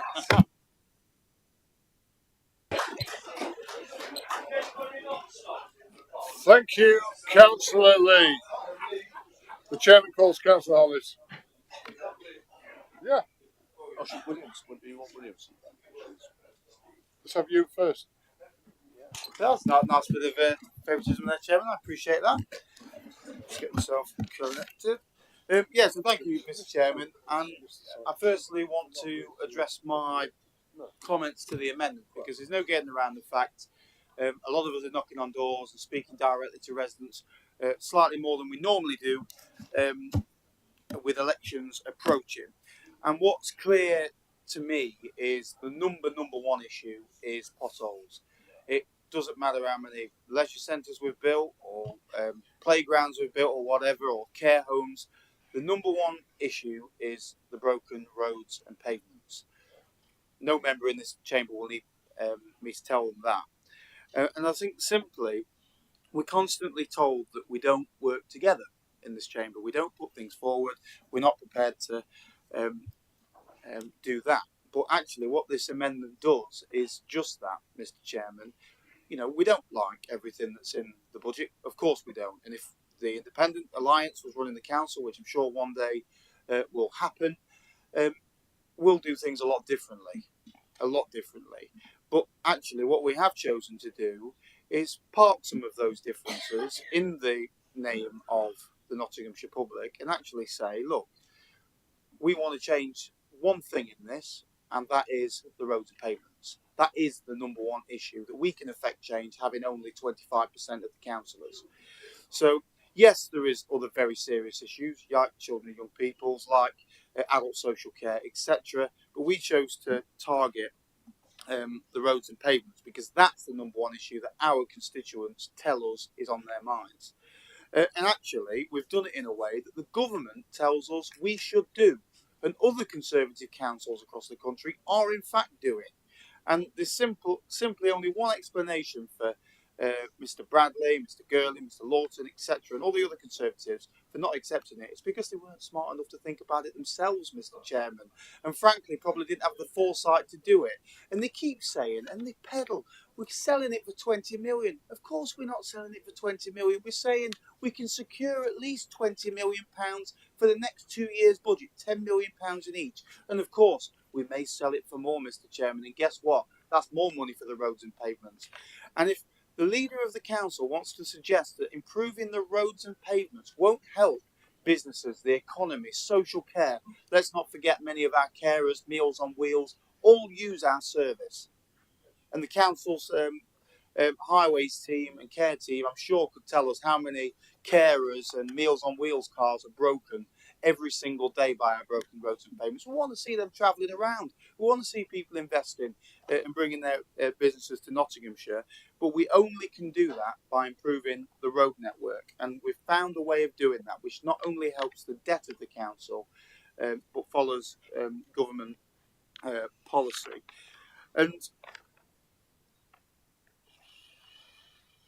And I think we've heard phrases from Councillor Gurley and Councillor Bradley, like selling off the family silver. Let's not forget, Mr. Chairman, we've only owned this for a few years, the land there. This building here is planned to be recommissioned. Let's be honest, they're going to sell it one day. I'd argue that this building is more likely to be the family silver than anything else. And I think you've heard from Councillor Gurley himself, and we could play the clip again. We won't play the clip again. But he said himself he has no plan. No plan for the land at Towton. He only said that not 10 years ago, not a few years ago. He only said that at the last full council meeting, Mr. Chairman. So the council has no plan, even though, by the way, Tory backbenchers, we know that the Conservatives are already starting to consult with builders on this land. So it's clearly they're trying to backtrack on having a plan, but that's not materialised. And it is slightly disappointing when we are presented with an option to work together, that they won't do that. And I think constantly we're told that Ashfield Council's finances aren't in order. Yet Ashfield Council, we managed to build new leisure centres, put on spring cleans, build observatories, put on new play parks, etc., and build state-of-the-art new council homes, all contributing to the residents of Nottinghamshire more broadly. We're able to do that, and the county council won't. And we heard Councillor Lawton spit some thing that's probably come from one of his Tory party donors because he's not happy that the councils were doing the same thing. Yes, Ashfield Council did make investments, and yes, we make almost as much on those investments as we do in council tax. That's why we're able to do so many good things. And there's no getting around the fact Ashfield is more deprived. Nottinghamshire is more deprived county compared to other counties. We have a lot more pressures. But the fact that we can do things sensibly and financially, signed off by a very qualified 151 officer who would not legally sign something that didn't balance, is a statement in itself. And the fact that we're told, next/never mayor of combined authority, how can I say, ex-MP, ex-council leader, Mr. Badley. It's amazing how much time is devoted to this issue of Ashfield, because he knows that he has to spin something that's great.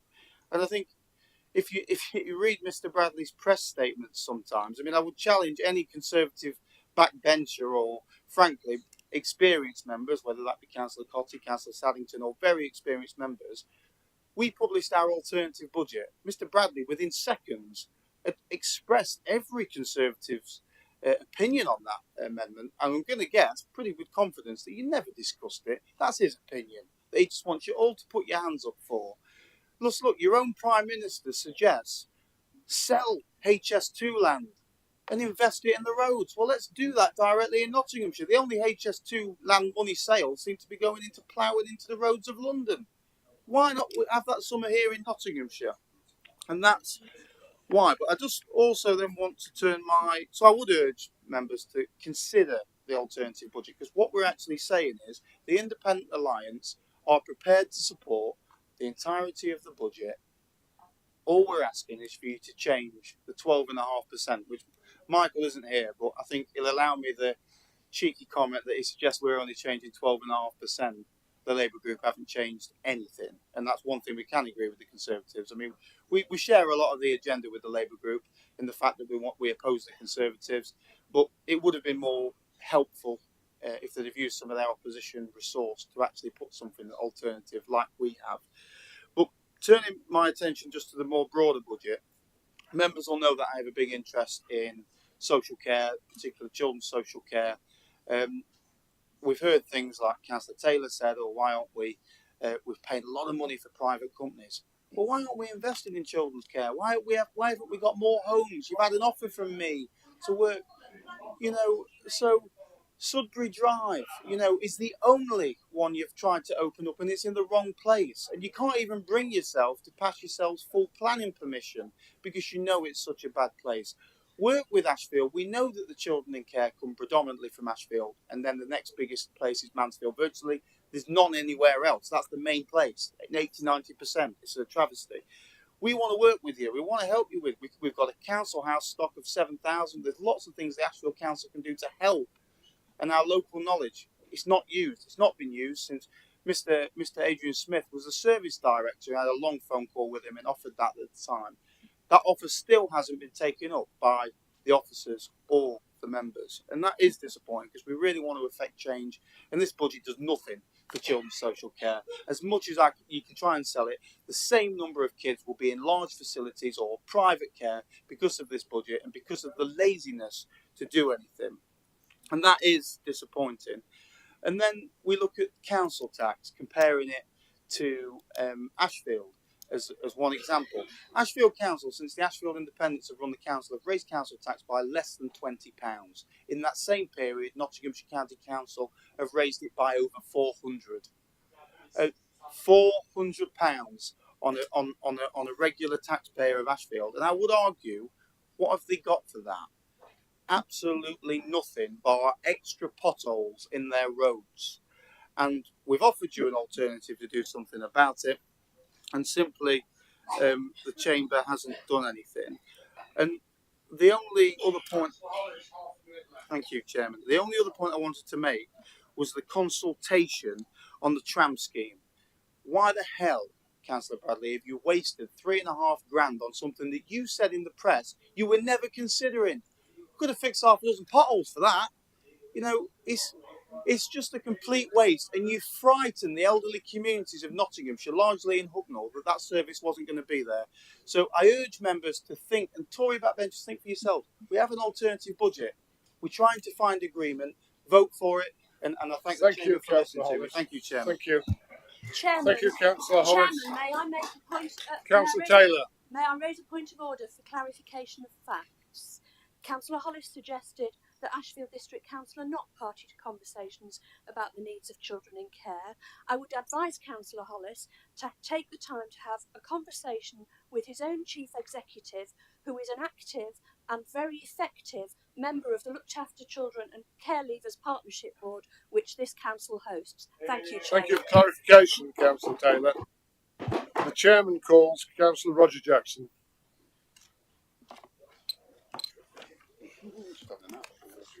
Thank you, Chairman. Yeah, I rise, and as I rise, actually, I concur with Councillor Pringle about the anniversary of the Ukraine war, which is coming up to nearly 3 years, and there is actually a visual and a march this weekend to support that, and I am still in close contact with the local Ukraine centre in Nottinghamshire. And like Councillor Pringle, I was going to stand up and speak today, but unlike him, he had a written speech made out. I've written down my own notes. But yeah.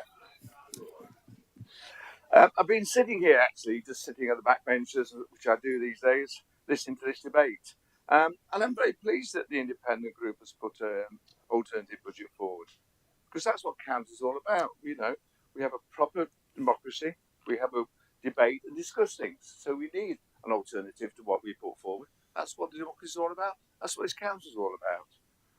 But the problem is, it's just mainly about one subject: potholes and roads. And yes, we know that our roads do need investment, which they are getting. But we are actually playing catch up, because our roads were neglected for well over 20 years through previous Labour administration of this council. Remember that. We are playing a lot of catch up for roads. We inherited some really bad roads. But Labour do get it, and I noticed from some of their speeches, 80% of our spending, our budget, goes on adult social care, children and families. And that is an important bit. So I'm not sure where the independents are coming from, because isn't the health and well-being of our residents far more important than potholes? And a quick headline to say, and to sell our assets off very cheaply to achieve nothing but to mend a few potholes. I'm sorry, you've got it all wrong, Ashfield Independents. The budget is that whole thing. It's not just about potholes and headlines. It's about looking after our residents and their health and welfare as well. This is a well put together budget, Mr. Chairman, and I support it. And it provides good services to our residents. Thank you. Thank you, Councillor Jackson. Councillor Williamson. Thank you, Mr. Chairman. As councillor for Brinsley, Greasley and Watnall, more and more residents get in touch with me about the state of our broken roads and pavements than anything else. Potholes are causing misery and residents are demanding a solution. They ask me why it's particularly bad in Nottinghamshire and not across the border in Derbyshire. They tell me they know when they cross the border into Nottinghamshire. Last week you issued a statement claiming that you were investing an extra £4 million in our roads and pavements this year. Except that wasn't true, was it? The road renewals budget was cut by £3.6 million this year compared to last year. Then you announced the extra £4 million. This means that this year you are only spending an extra £400,000 on dealing with the biggest issue residents complain about. £400,000 wouldn't even cover the multiple issues on Moor Green, which is one of the most dangerous roads in Nottinghamshire. The roads are strewn with potholes in Brinsley, Greasley and Watnall, and this week a 19-year-old boy got his first car. In anyone's life, passing your driving test is an important step, yet his experience has been ruined. He saved months to buy his first car, and within days he had 2 burst tyres and broken wheel trims.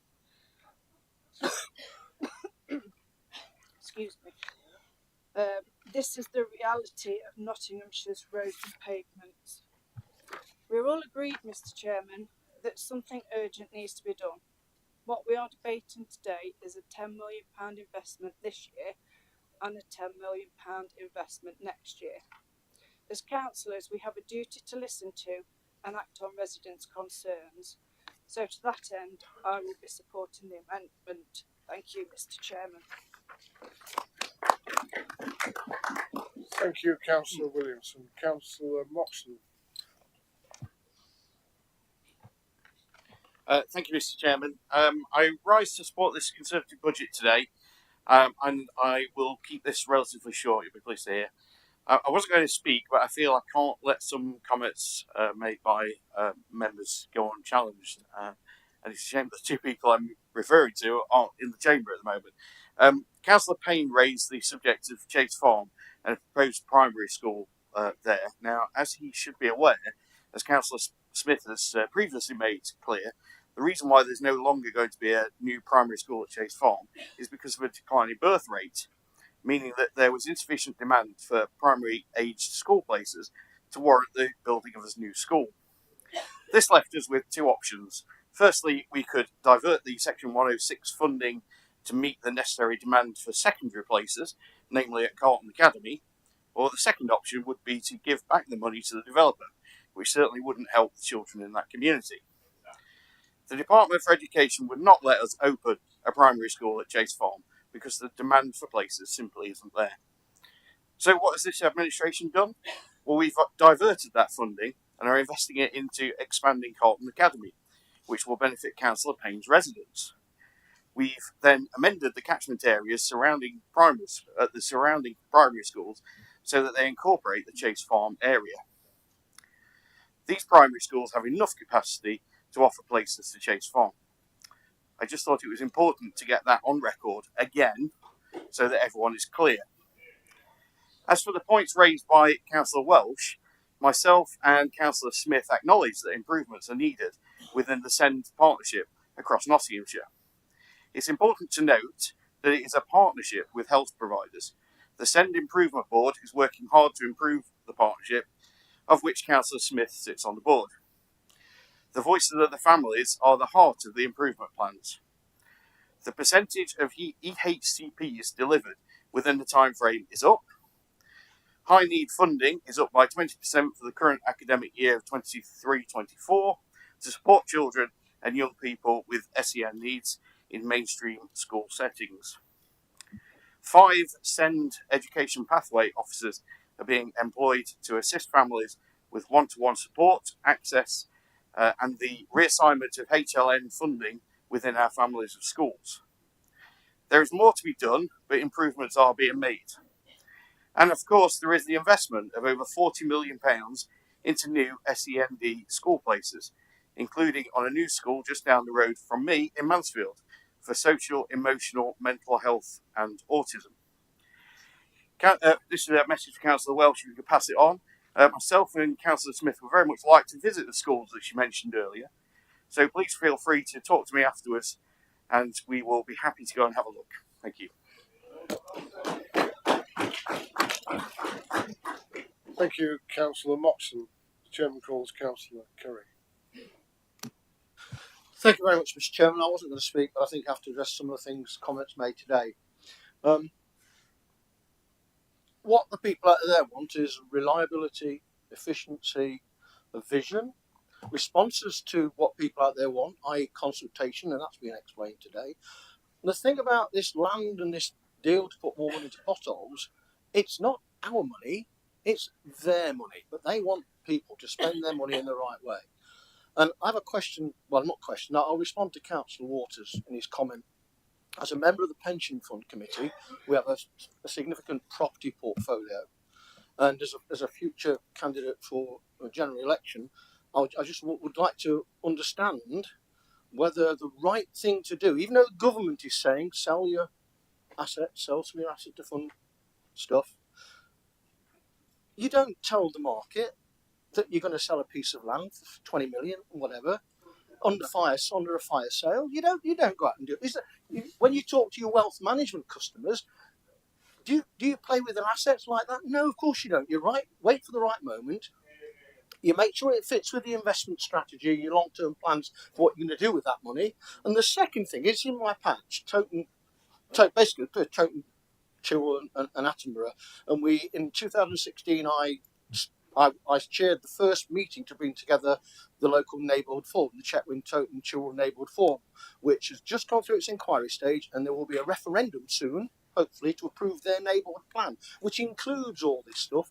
I don't think my residents in Toton, Chilwell and the forum will be happy to hear that kind of, I don't know, what's the word? I can't think of a word, just not sensible way of disposing of land that is owned by them. Thank you, Mr. Chairman.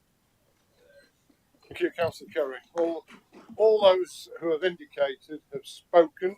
Councillor Waters wants to make Chair, point of clarity, we said we were securing the land for that amount. We didn't say we were selling it. I didn't hear what you said. Councillor Purdue Horan, you have reserved your right to speak. Do you want to speak now? Yes, please do so.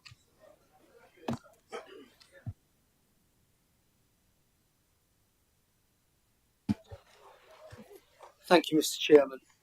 And I have enjoyed this debate as a student of politics, but I'm not sure I'm going to enjoy the result. But thank you, everybody. I've learnt a lot, and I think it's been an extremely thorough and informative debate. And at times it's got a bit excited, and why shouldn't it? Because as we all know, the county council budget represents, depending on the level of your borough precept or your parish precepts, it's going to be in the order of 65%, 65 pence, 75 pence in the pound. So a substantial amount of our residents' council tax, whether they are band A or the higher bands towards H. Mr. Chairman, I absolutely understand the difficult job that the front bench the Cabinet has in balancing their particular budgets, and of course through Councillor Richard Jackson, it all comes together to what is proposed today each year. And there's one or two points I wish to sort of pick up on, if I may. I think it is relevant that we do speak beyond this chamber, the consequences of actions beyond this chamber. And I must disagree with my experienced colleague, former colleague, Councillor Sue Sannington, when the government has a massive effect on the lives of our residents. In July 2021, the Bank of England rate was 0.1%, and today it stands at 5.25%. That was caused, the rise in interest rates in recent years was caused by the briefest periods. Councillor Saddington, excuse me a minute. What, Councillor Saddington? What is the Point of reason for? clarification, please, Chairman. I didn't say that the government didn't have any effect. I said we were spending a lot of time discussing the government when we had the council agenda in front of us to discuss. I'm not the only one who's mentioned it. Several have mentioned it since. Thank you, Councillor Saddington. Would you like to continue, Councillor Purdew-Horan? So, Mr. Chairman, by the direct actions of the disastrous short term of Liz Truss's government, the markets were spooked, and the economy didn't crash; it went over a cliff, and we now have relatively high interest rates as a result. That has affected our residents, and it's also because of that the front bench here don't have enough money to give us a budget that is beyond worthy but dull. You're managing the best because your own colleagues nationally have absolutely trashed their reputation. They did it last time in September 1992 when we were thrown out of the European exchange rate, and then it happened again under Liz Truss. And you've not recovered. And I say that, and Mr. Chairman, I'm not qualified to do what Servation or Murray or those do. But I have been talking to hundreds of people on doorsteps, ordinary people around Nottinghamshire. And I've got to say, I'm afraid, lads, you're in trouble. You're in big trouble. And I'm not a betting man, but I might put £1 on Councillor Bradley not being the executive mayor. But, you know, by the same token, ordinary people on the doorsteps are not convinced with the alternative. And I have to say, Councillor Payne, I'm sorry he's not here, you know, he has a brass neck attacking the next MP for Sherwood Forest when he represents a party that excuse me, are ditching their policies to become red Tories in blue suits. But then on the other side, why not? Because, gentlemen, ladies and gentlemen, the Conservative government is a socialist government. Not one of you, and I stood with you for election, not one of you stood on a platform for taxes to be as high as they are in 70 years since Clement Attlee. At least Clement Attlee had the excuse that after 6 years of total war, he had an economy and a country to rebuild. And you have left the British people, including residents in Nottinghamshire, absolutely furious with the bills that they are having to face. So, although Councillor Bradley can boast that he's not going to the legal maximum and only increasing it by 4.84, as I said, up to 75% of people's pounds in their pockets for council tax. You know, we are at disgraceful levels of taxation in this country, when I think it is quite possible we could even see a Labour government putting in lower taxation, lower than Conservatives. But okay, that's the national stuff. Mr. Chairman, I won't labour the points that have been made, but I think Councillor Carl and others have basically destroyed anything that Keith Girling said in December, and the claim that there is a plan for the land at Toton Sidings is clearly busted. Mr. Chairman, this was a genuine attempt, and it certainly wasn't obviously an answer. I quite agree, probably with Councillor Bradley, that we are talking hundreds of millions to absolutely get a grip on the roads and drainage in across the county. But I've lost my train of thought now. It was a genuine attempt, and I'm sincerely disappointed that all the opposition aren't united on this, because I think it would have sent a very strong message out there to the public that this council at least is starting on the road to attempt to tackle what people out there see to be an enormous issue, and we ignore it at our peril. Mr. Chairman, land bought for 23 million in 2019. Do we honestly believe that developers wouldn't have an idea of how much the market rate is at any one time? And it is developers in partnership with local authorities that gain the extra value for residents. And just simply trying to wave us off with an attempt of the family silver is just nonsense.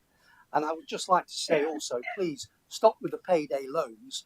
Payday loans exploded under the Labour government between 2006 and David Cameron's government in 2012. The average rate was 1,250%. This is not payday loan territory. The amendment to the budget that we've put forward has been examined by the senior Section 151 officer and his team, and I'm very grateful for the hard work that they've put into it. It is a legal, credible amendment, and Mr. Chairman, I commend this amendment to anyone who's thinking of changing their position after our debate. Thank you. Thank you, Councillor Purdue-Horan. The Chairman now calls the mover of the amendment, Councillor Jason Zadrozny, for his winding up speech. Thank you, Mr. Chairman. I promise I'll not do any winding up. Thank you, Mr. Chairman. It's been an interesting and challenging debate, particularly from you, so thank you for your patience with members who have been passionate about this debate. Mr. Chairman, I'm interested because the £1.1 million spin operation that this council pays for is already tweeting and sending out information this afternoon that this decision has been made. I'm sure that's probably ultra vires. The vote hasn't happened yet, and I think that should be investigated just as a proper point of process in the future. It's not quite right. They could have said it may be or it will be voted on later, not that this will happen. It's not speaking to what's on in the document. It doesn't speak to the amendment at all. It says this will happen today.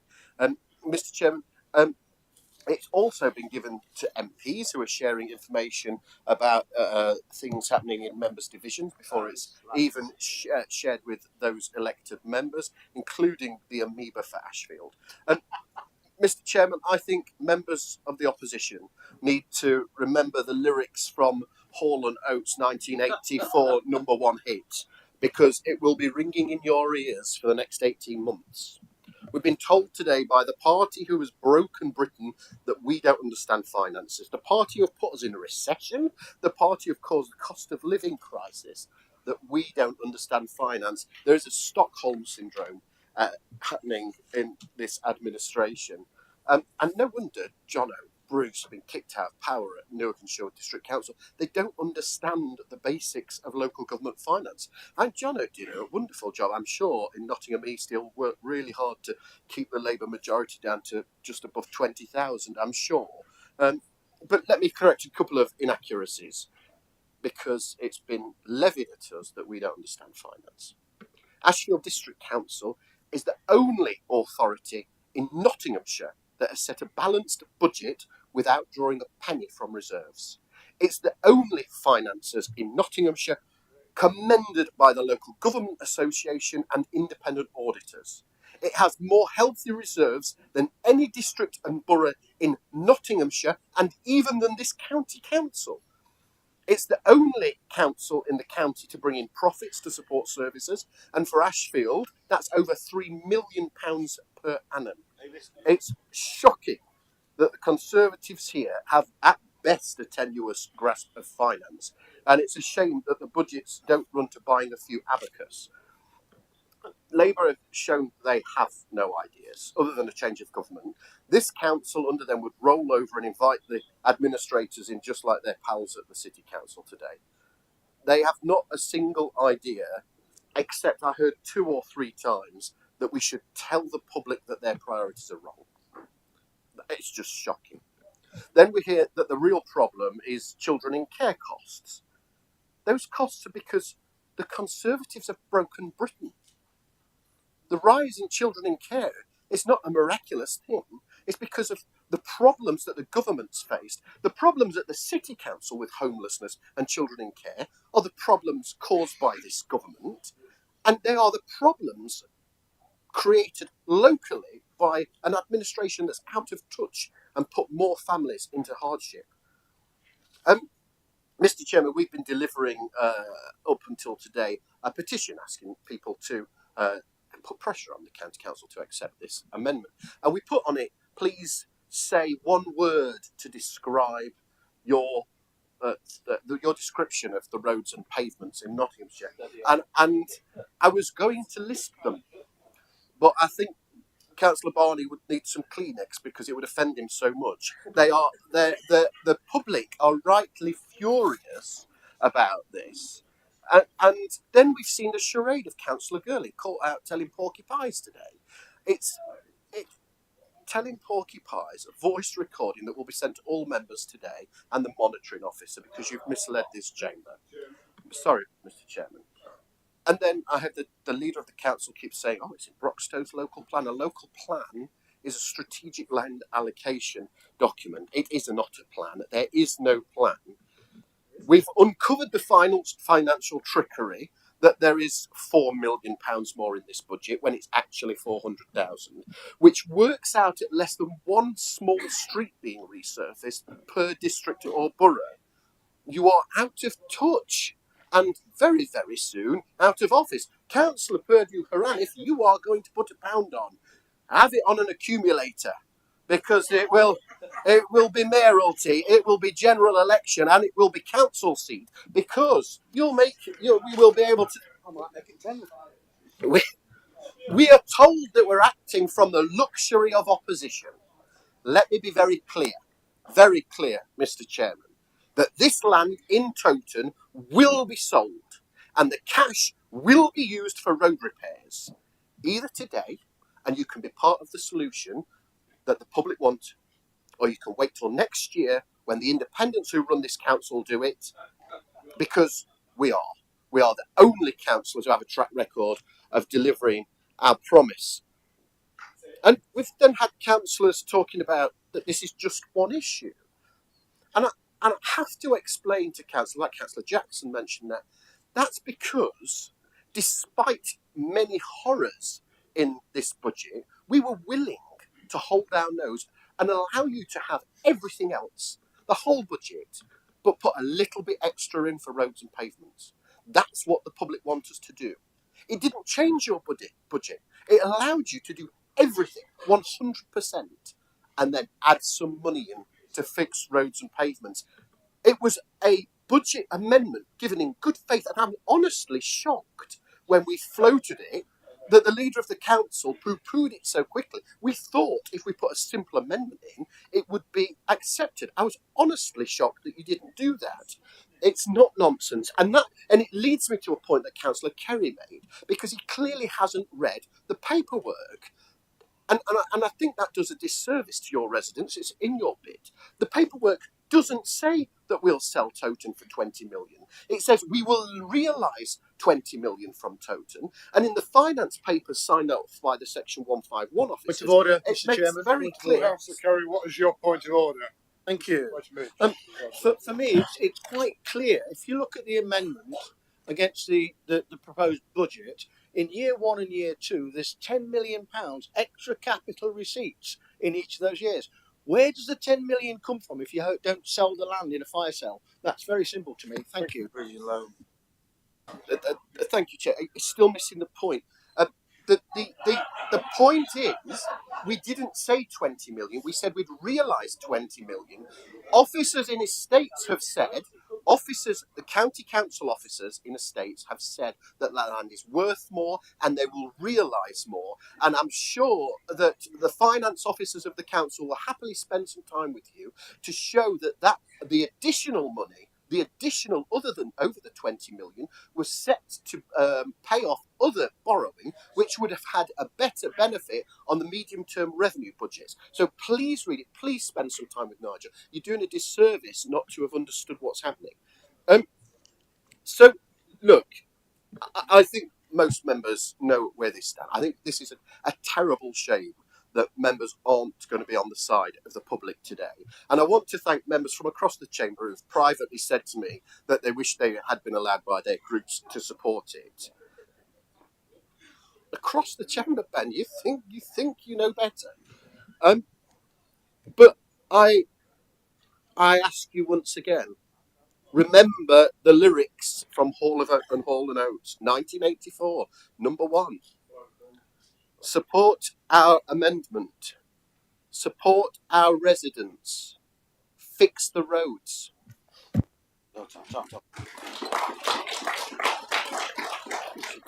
Thank you, Councillor Zadrozny. The chairman now calls Councillor Richard Jackson to reply to the debate and the proposal of the motion.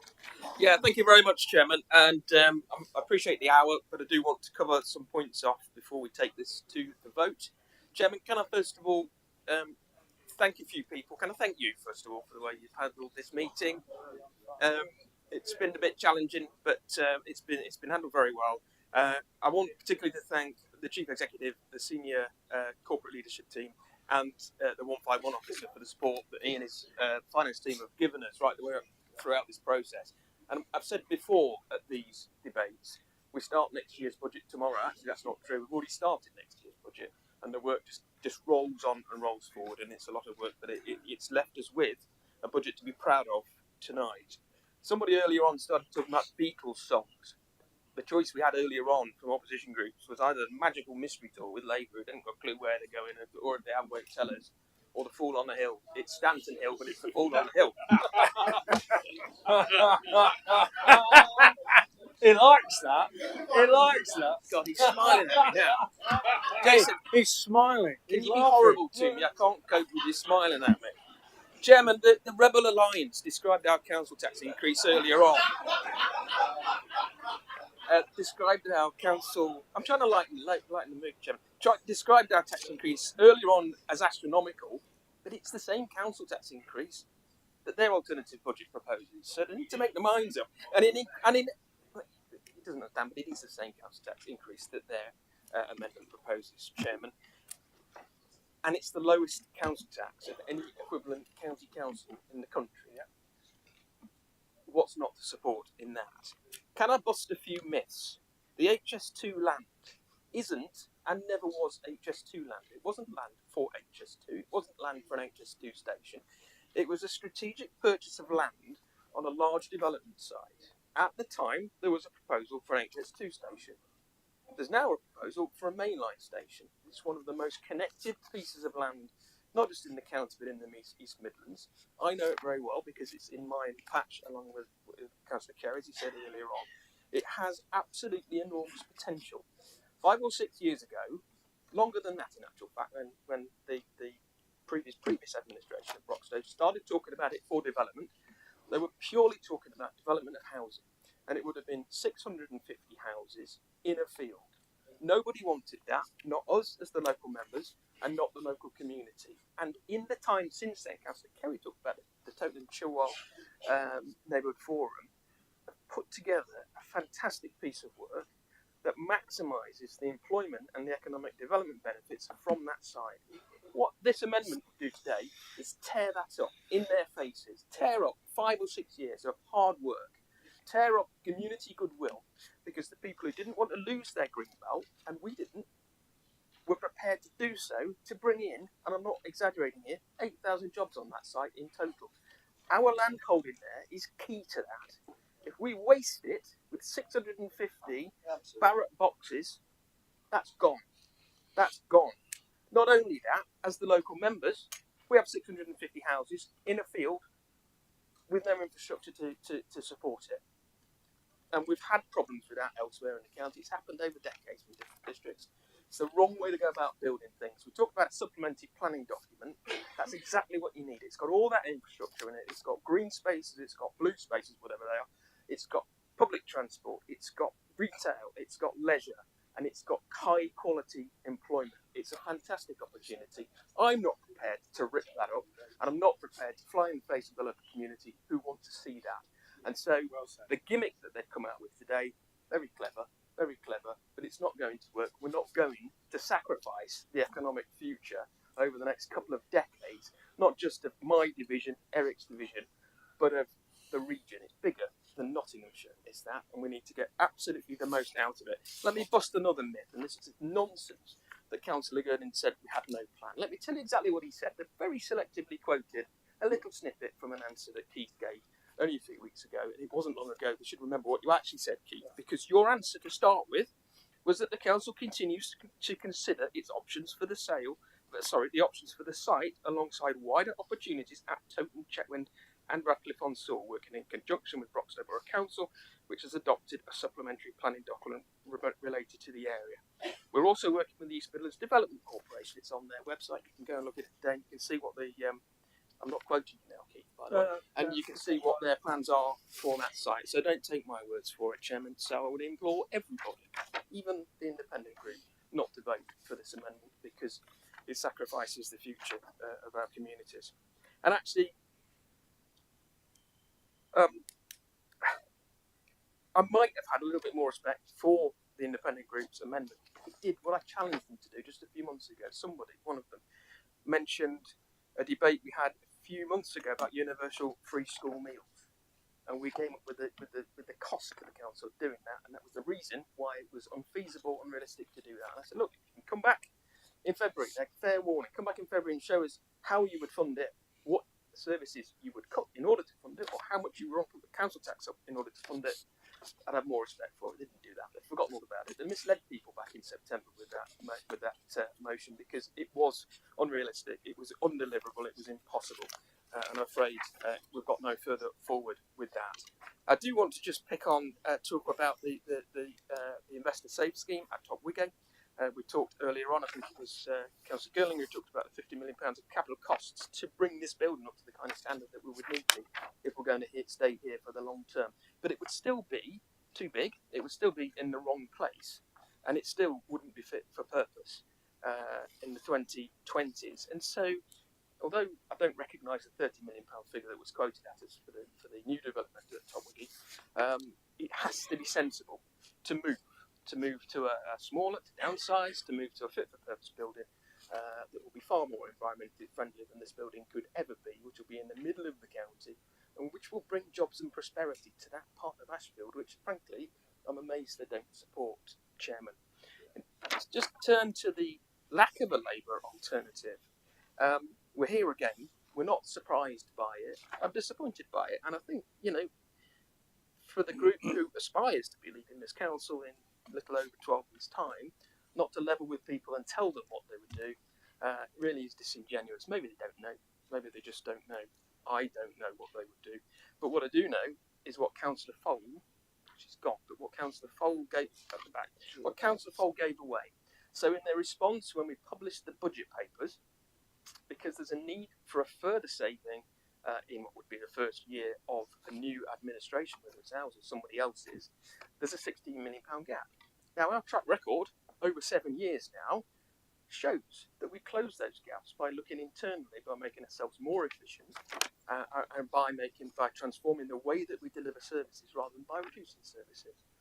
Labour group's leader said that there'd have to be cuts of £90 million. That's the difference between us and them, and that's the choice people will have in May of next year when it comes to voting for county council election. I don't make any apology. I've been criticised for mentioning Nottingham City Council on the very day that the government has appointed commissioners, because the City Council not only completely lost control of its finances, not only blew its reserves partly illegally, but on totally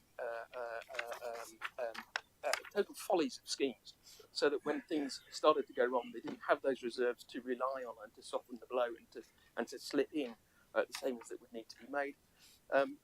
We end up with them effectively having been removed from control, and with government commissioners appointed to run that council. So I'm going to wind up with that, Chairman. The choice is very clear. There isn't a choice in that direction. The choice in that direction jeopardises 8,000 jobs, millions, hundreds of millions of pounds of economic development and GVA in this county and more widely. With us, you've got the lowest county council increase in council tax. You've got protected services. You've got £4 million extra for the highways. So I implore everybody to support this and get behind it, Mr. Chairman. And we'll be making very clear who it is that doesn't support that.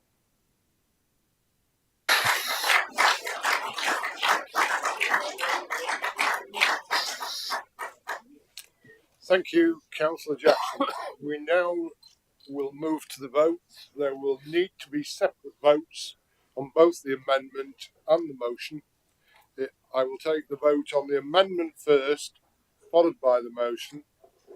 As set out in the Constitution and required by law, there must be a recorded vote on any budget amendment and the final motion using the recorded votes procedure. The Chief Executive will call the roll and will inform me of the result. I will then announce the result and move on to the next vote until all votes are complete. Please remember to use your microphone when giving your vote. I will now hand over to the Chief Executive. Chief Executive.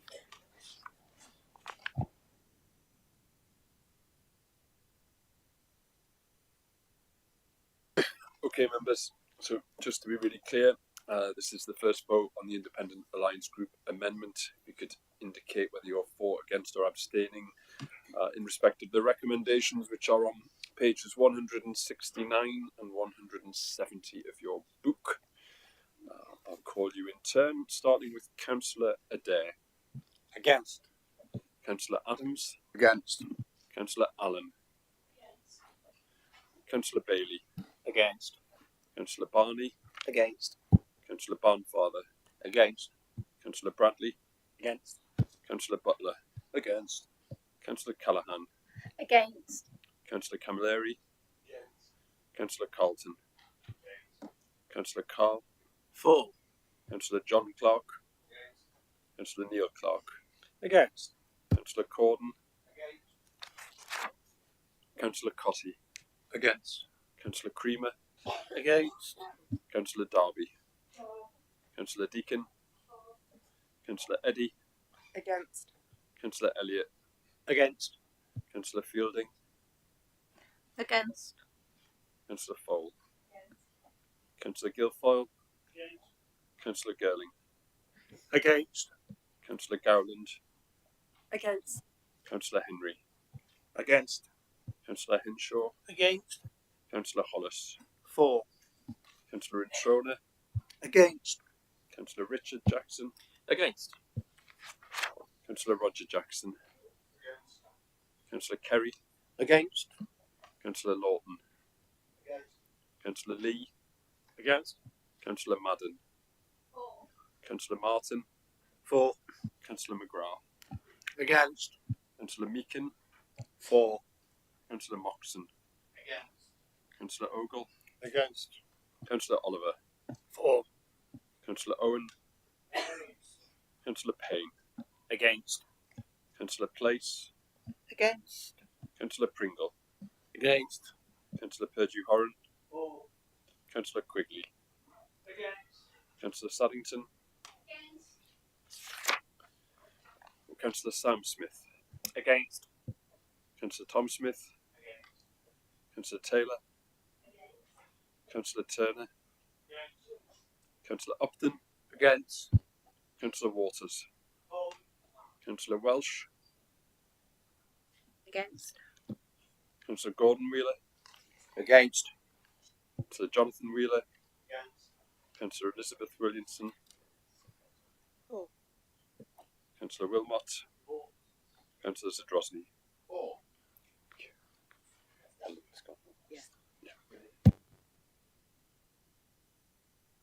We'll just top them up.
Right.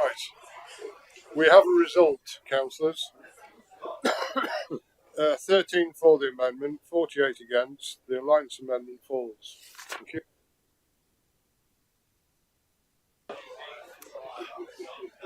Okay, members. So this time, inviting you to vote on the substantive motion, recommendations for which are on pages 38 and 39 of your book. We'll go back through the list, starting with Councillor Adair. 4. Councillor Adams. 4. Councillor Allen. Councillor Bailey. 4. Councillor Barney. 4. Councillor Barnfather. 4. Councillor Bradley. 4. Councillor Butler. 4. Councillor Callaghan. Against. Councillor Camilleri. 4. Councillor Carlton. 4. Councillor Carl. 4. Councillor John Clark. Councillor Neil Clark. 4. Councillor Gordon. 4. Councillor Cotty. 4. Councillor Creamer. Against. Councillor Darby. 4. Councillor Deacon. Councillor Eddy. 4. Councillor Elliott. 4. Councillor Fielding. Against. Councillor Fowle. Councillor Guilfoyle. Councillor Gurley. 4. Councillor Gowland. Against. Councillor Henry. Against. Councillor Henshaw. Against. Councillor Hollis. 4. Councillor Introla. 4. Councillor Richard Jackson. 4. Councillor Roger Jackson. 4. Councillor Kerry. 4. Councillor Lawton. 4. Councillor Lee. 4. Councillor Madden. 4.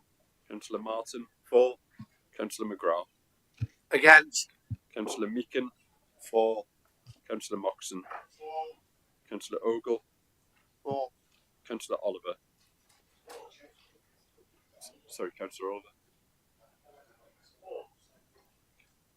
Councillor Owen. 4. Councillor Payne. Against. Councillor Place. Against. Councillor Pringle. Against. Councillor Perdue Horan. 4. Councillor Quigley. 4. Councillor Saddington. Councillor Sam Smith. 4. Councillor Tom Smith. Councillor Taylor. Councillor Turner. Councillor Upton. 4. Councillor Waters. 4. Councillor Welsh. Against. Councillor Gordon Wheeler. 4. Councillor Jonathan Wheeler. Councillor Williamson. Councillor Wilmot. 4. Councillor Zadrosny. 4. Okay, we'll top them up.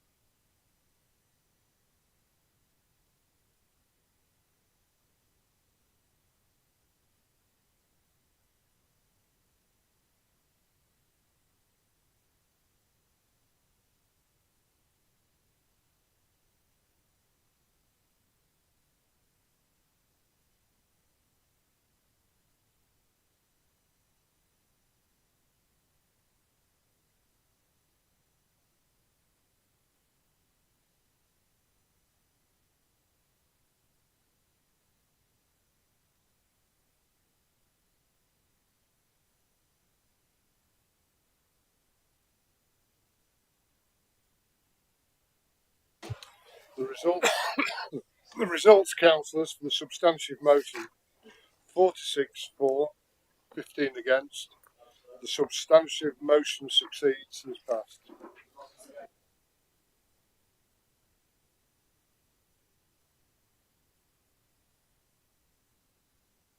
We've gotten the draw has been completed. Callum Bailey has won a prize. Maggie McGrath and Reggie Dare raised £153. Thank you very much. Well done. Thank you everyone for attending today and those viewing online. This meeting is now closed.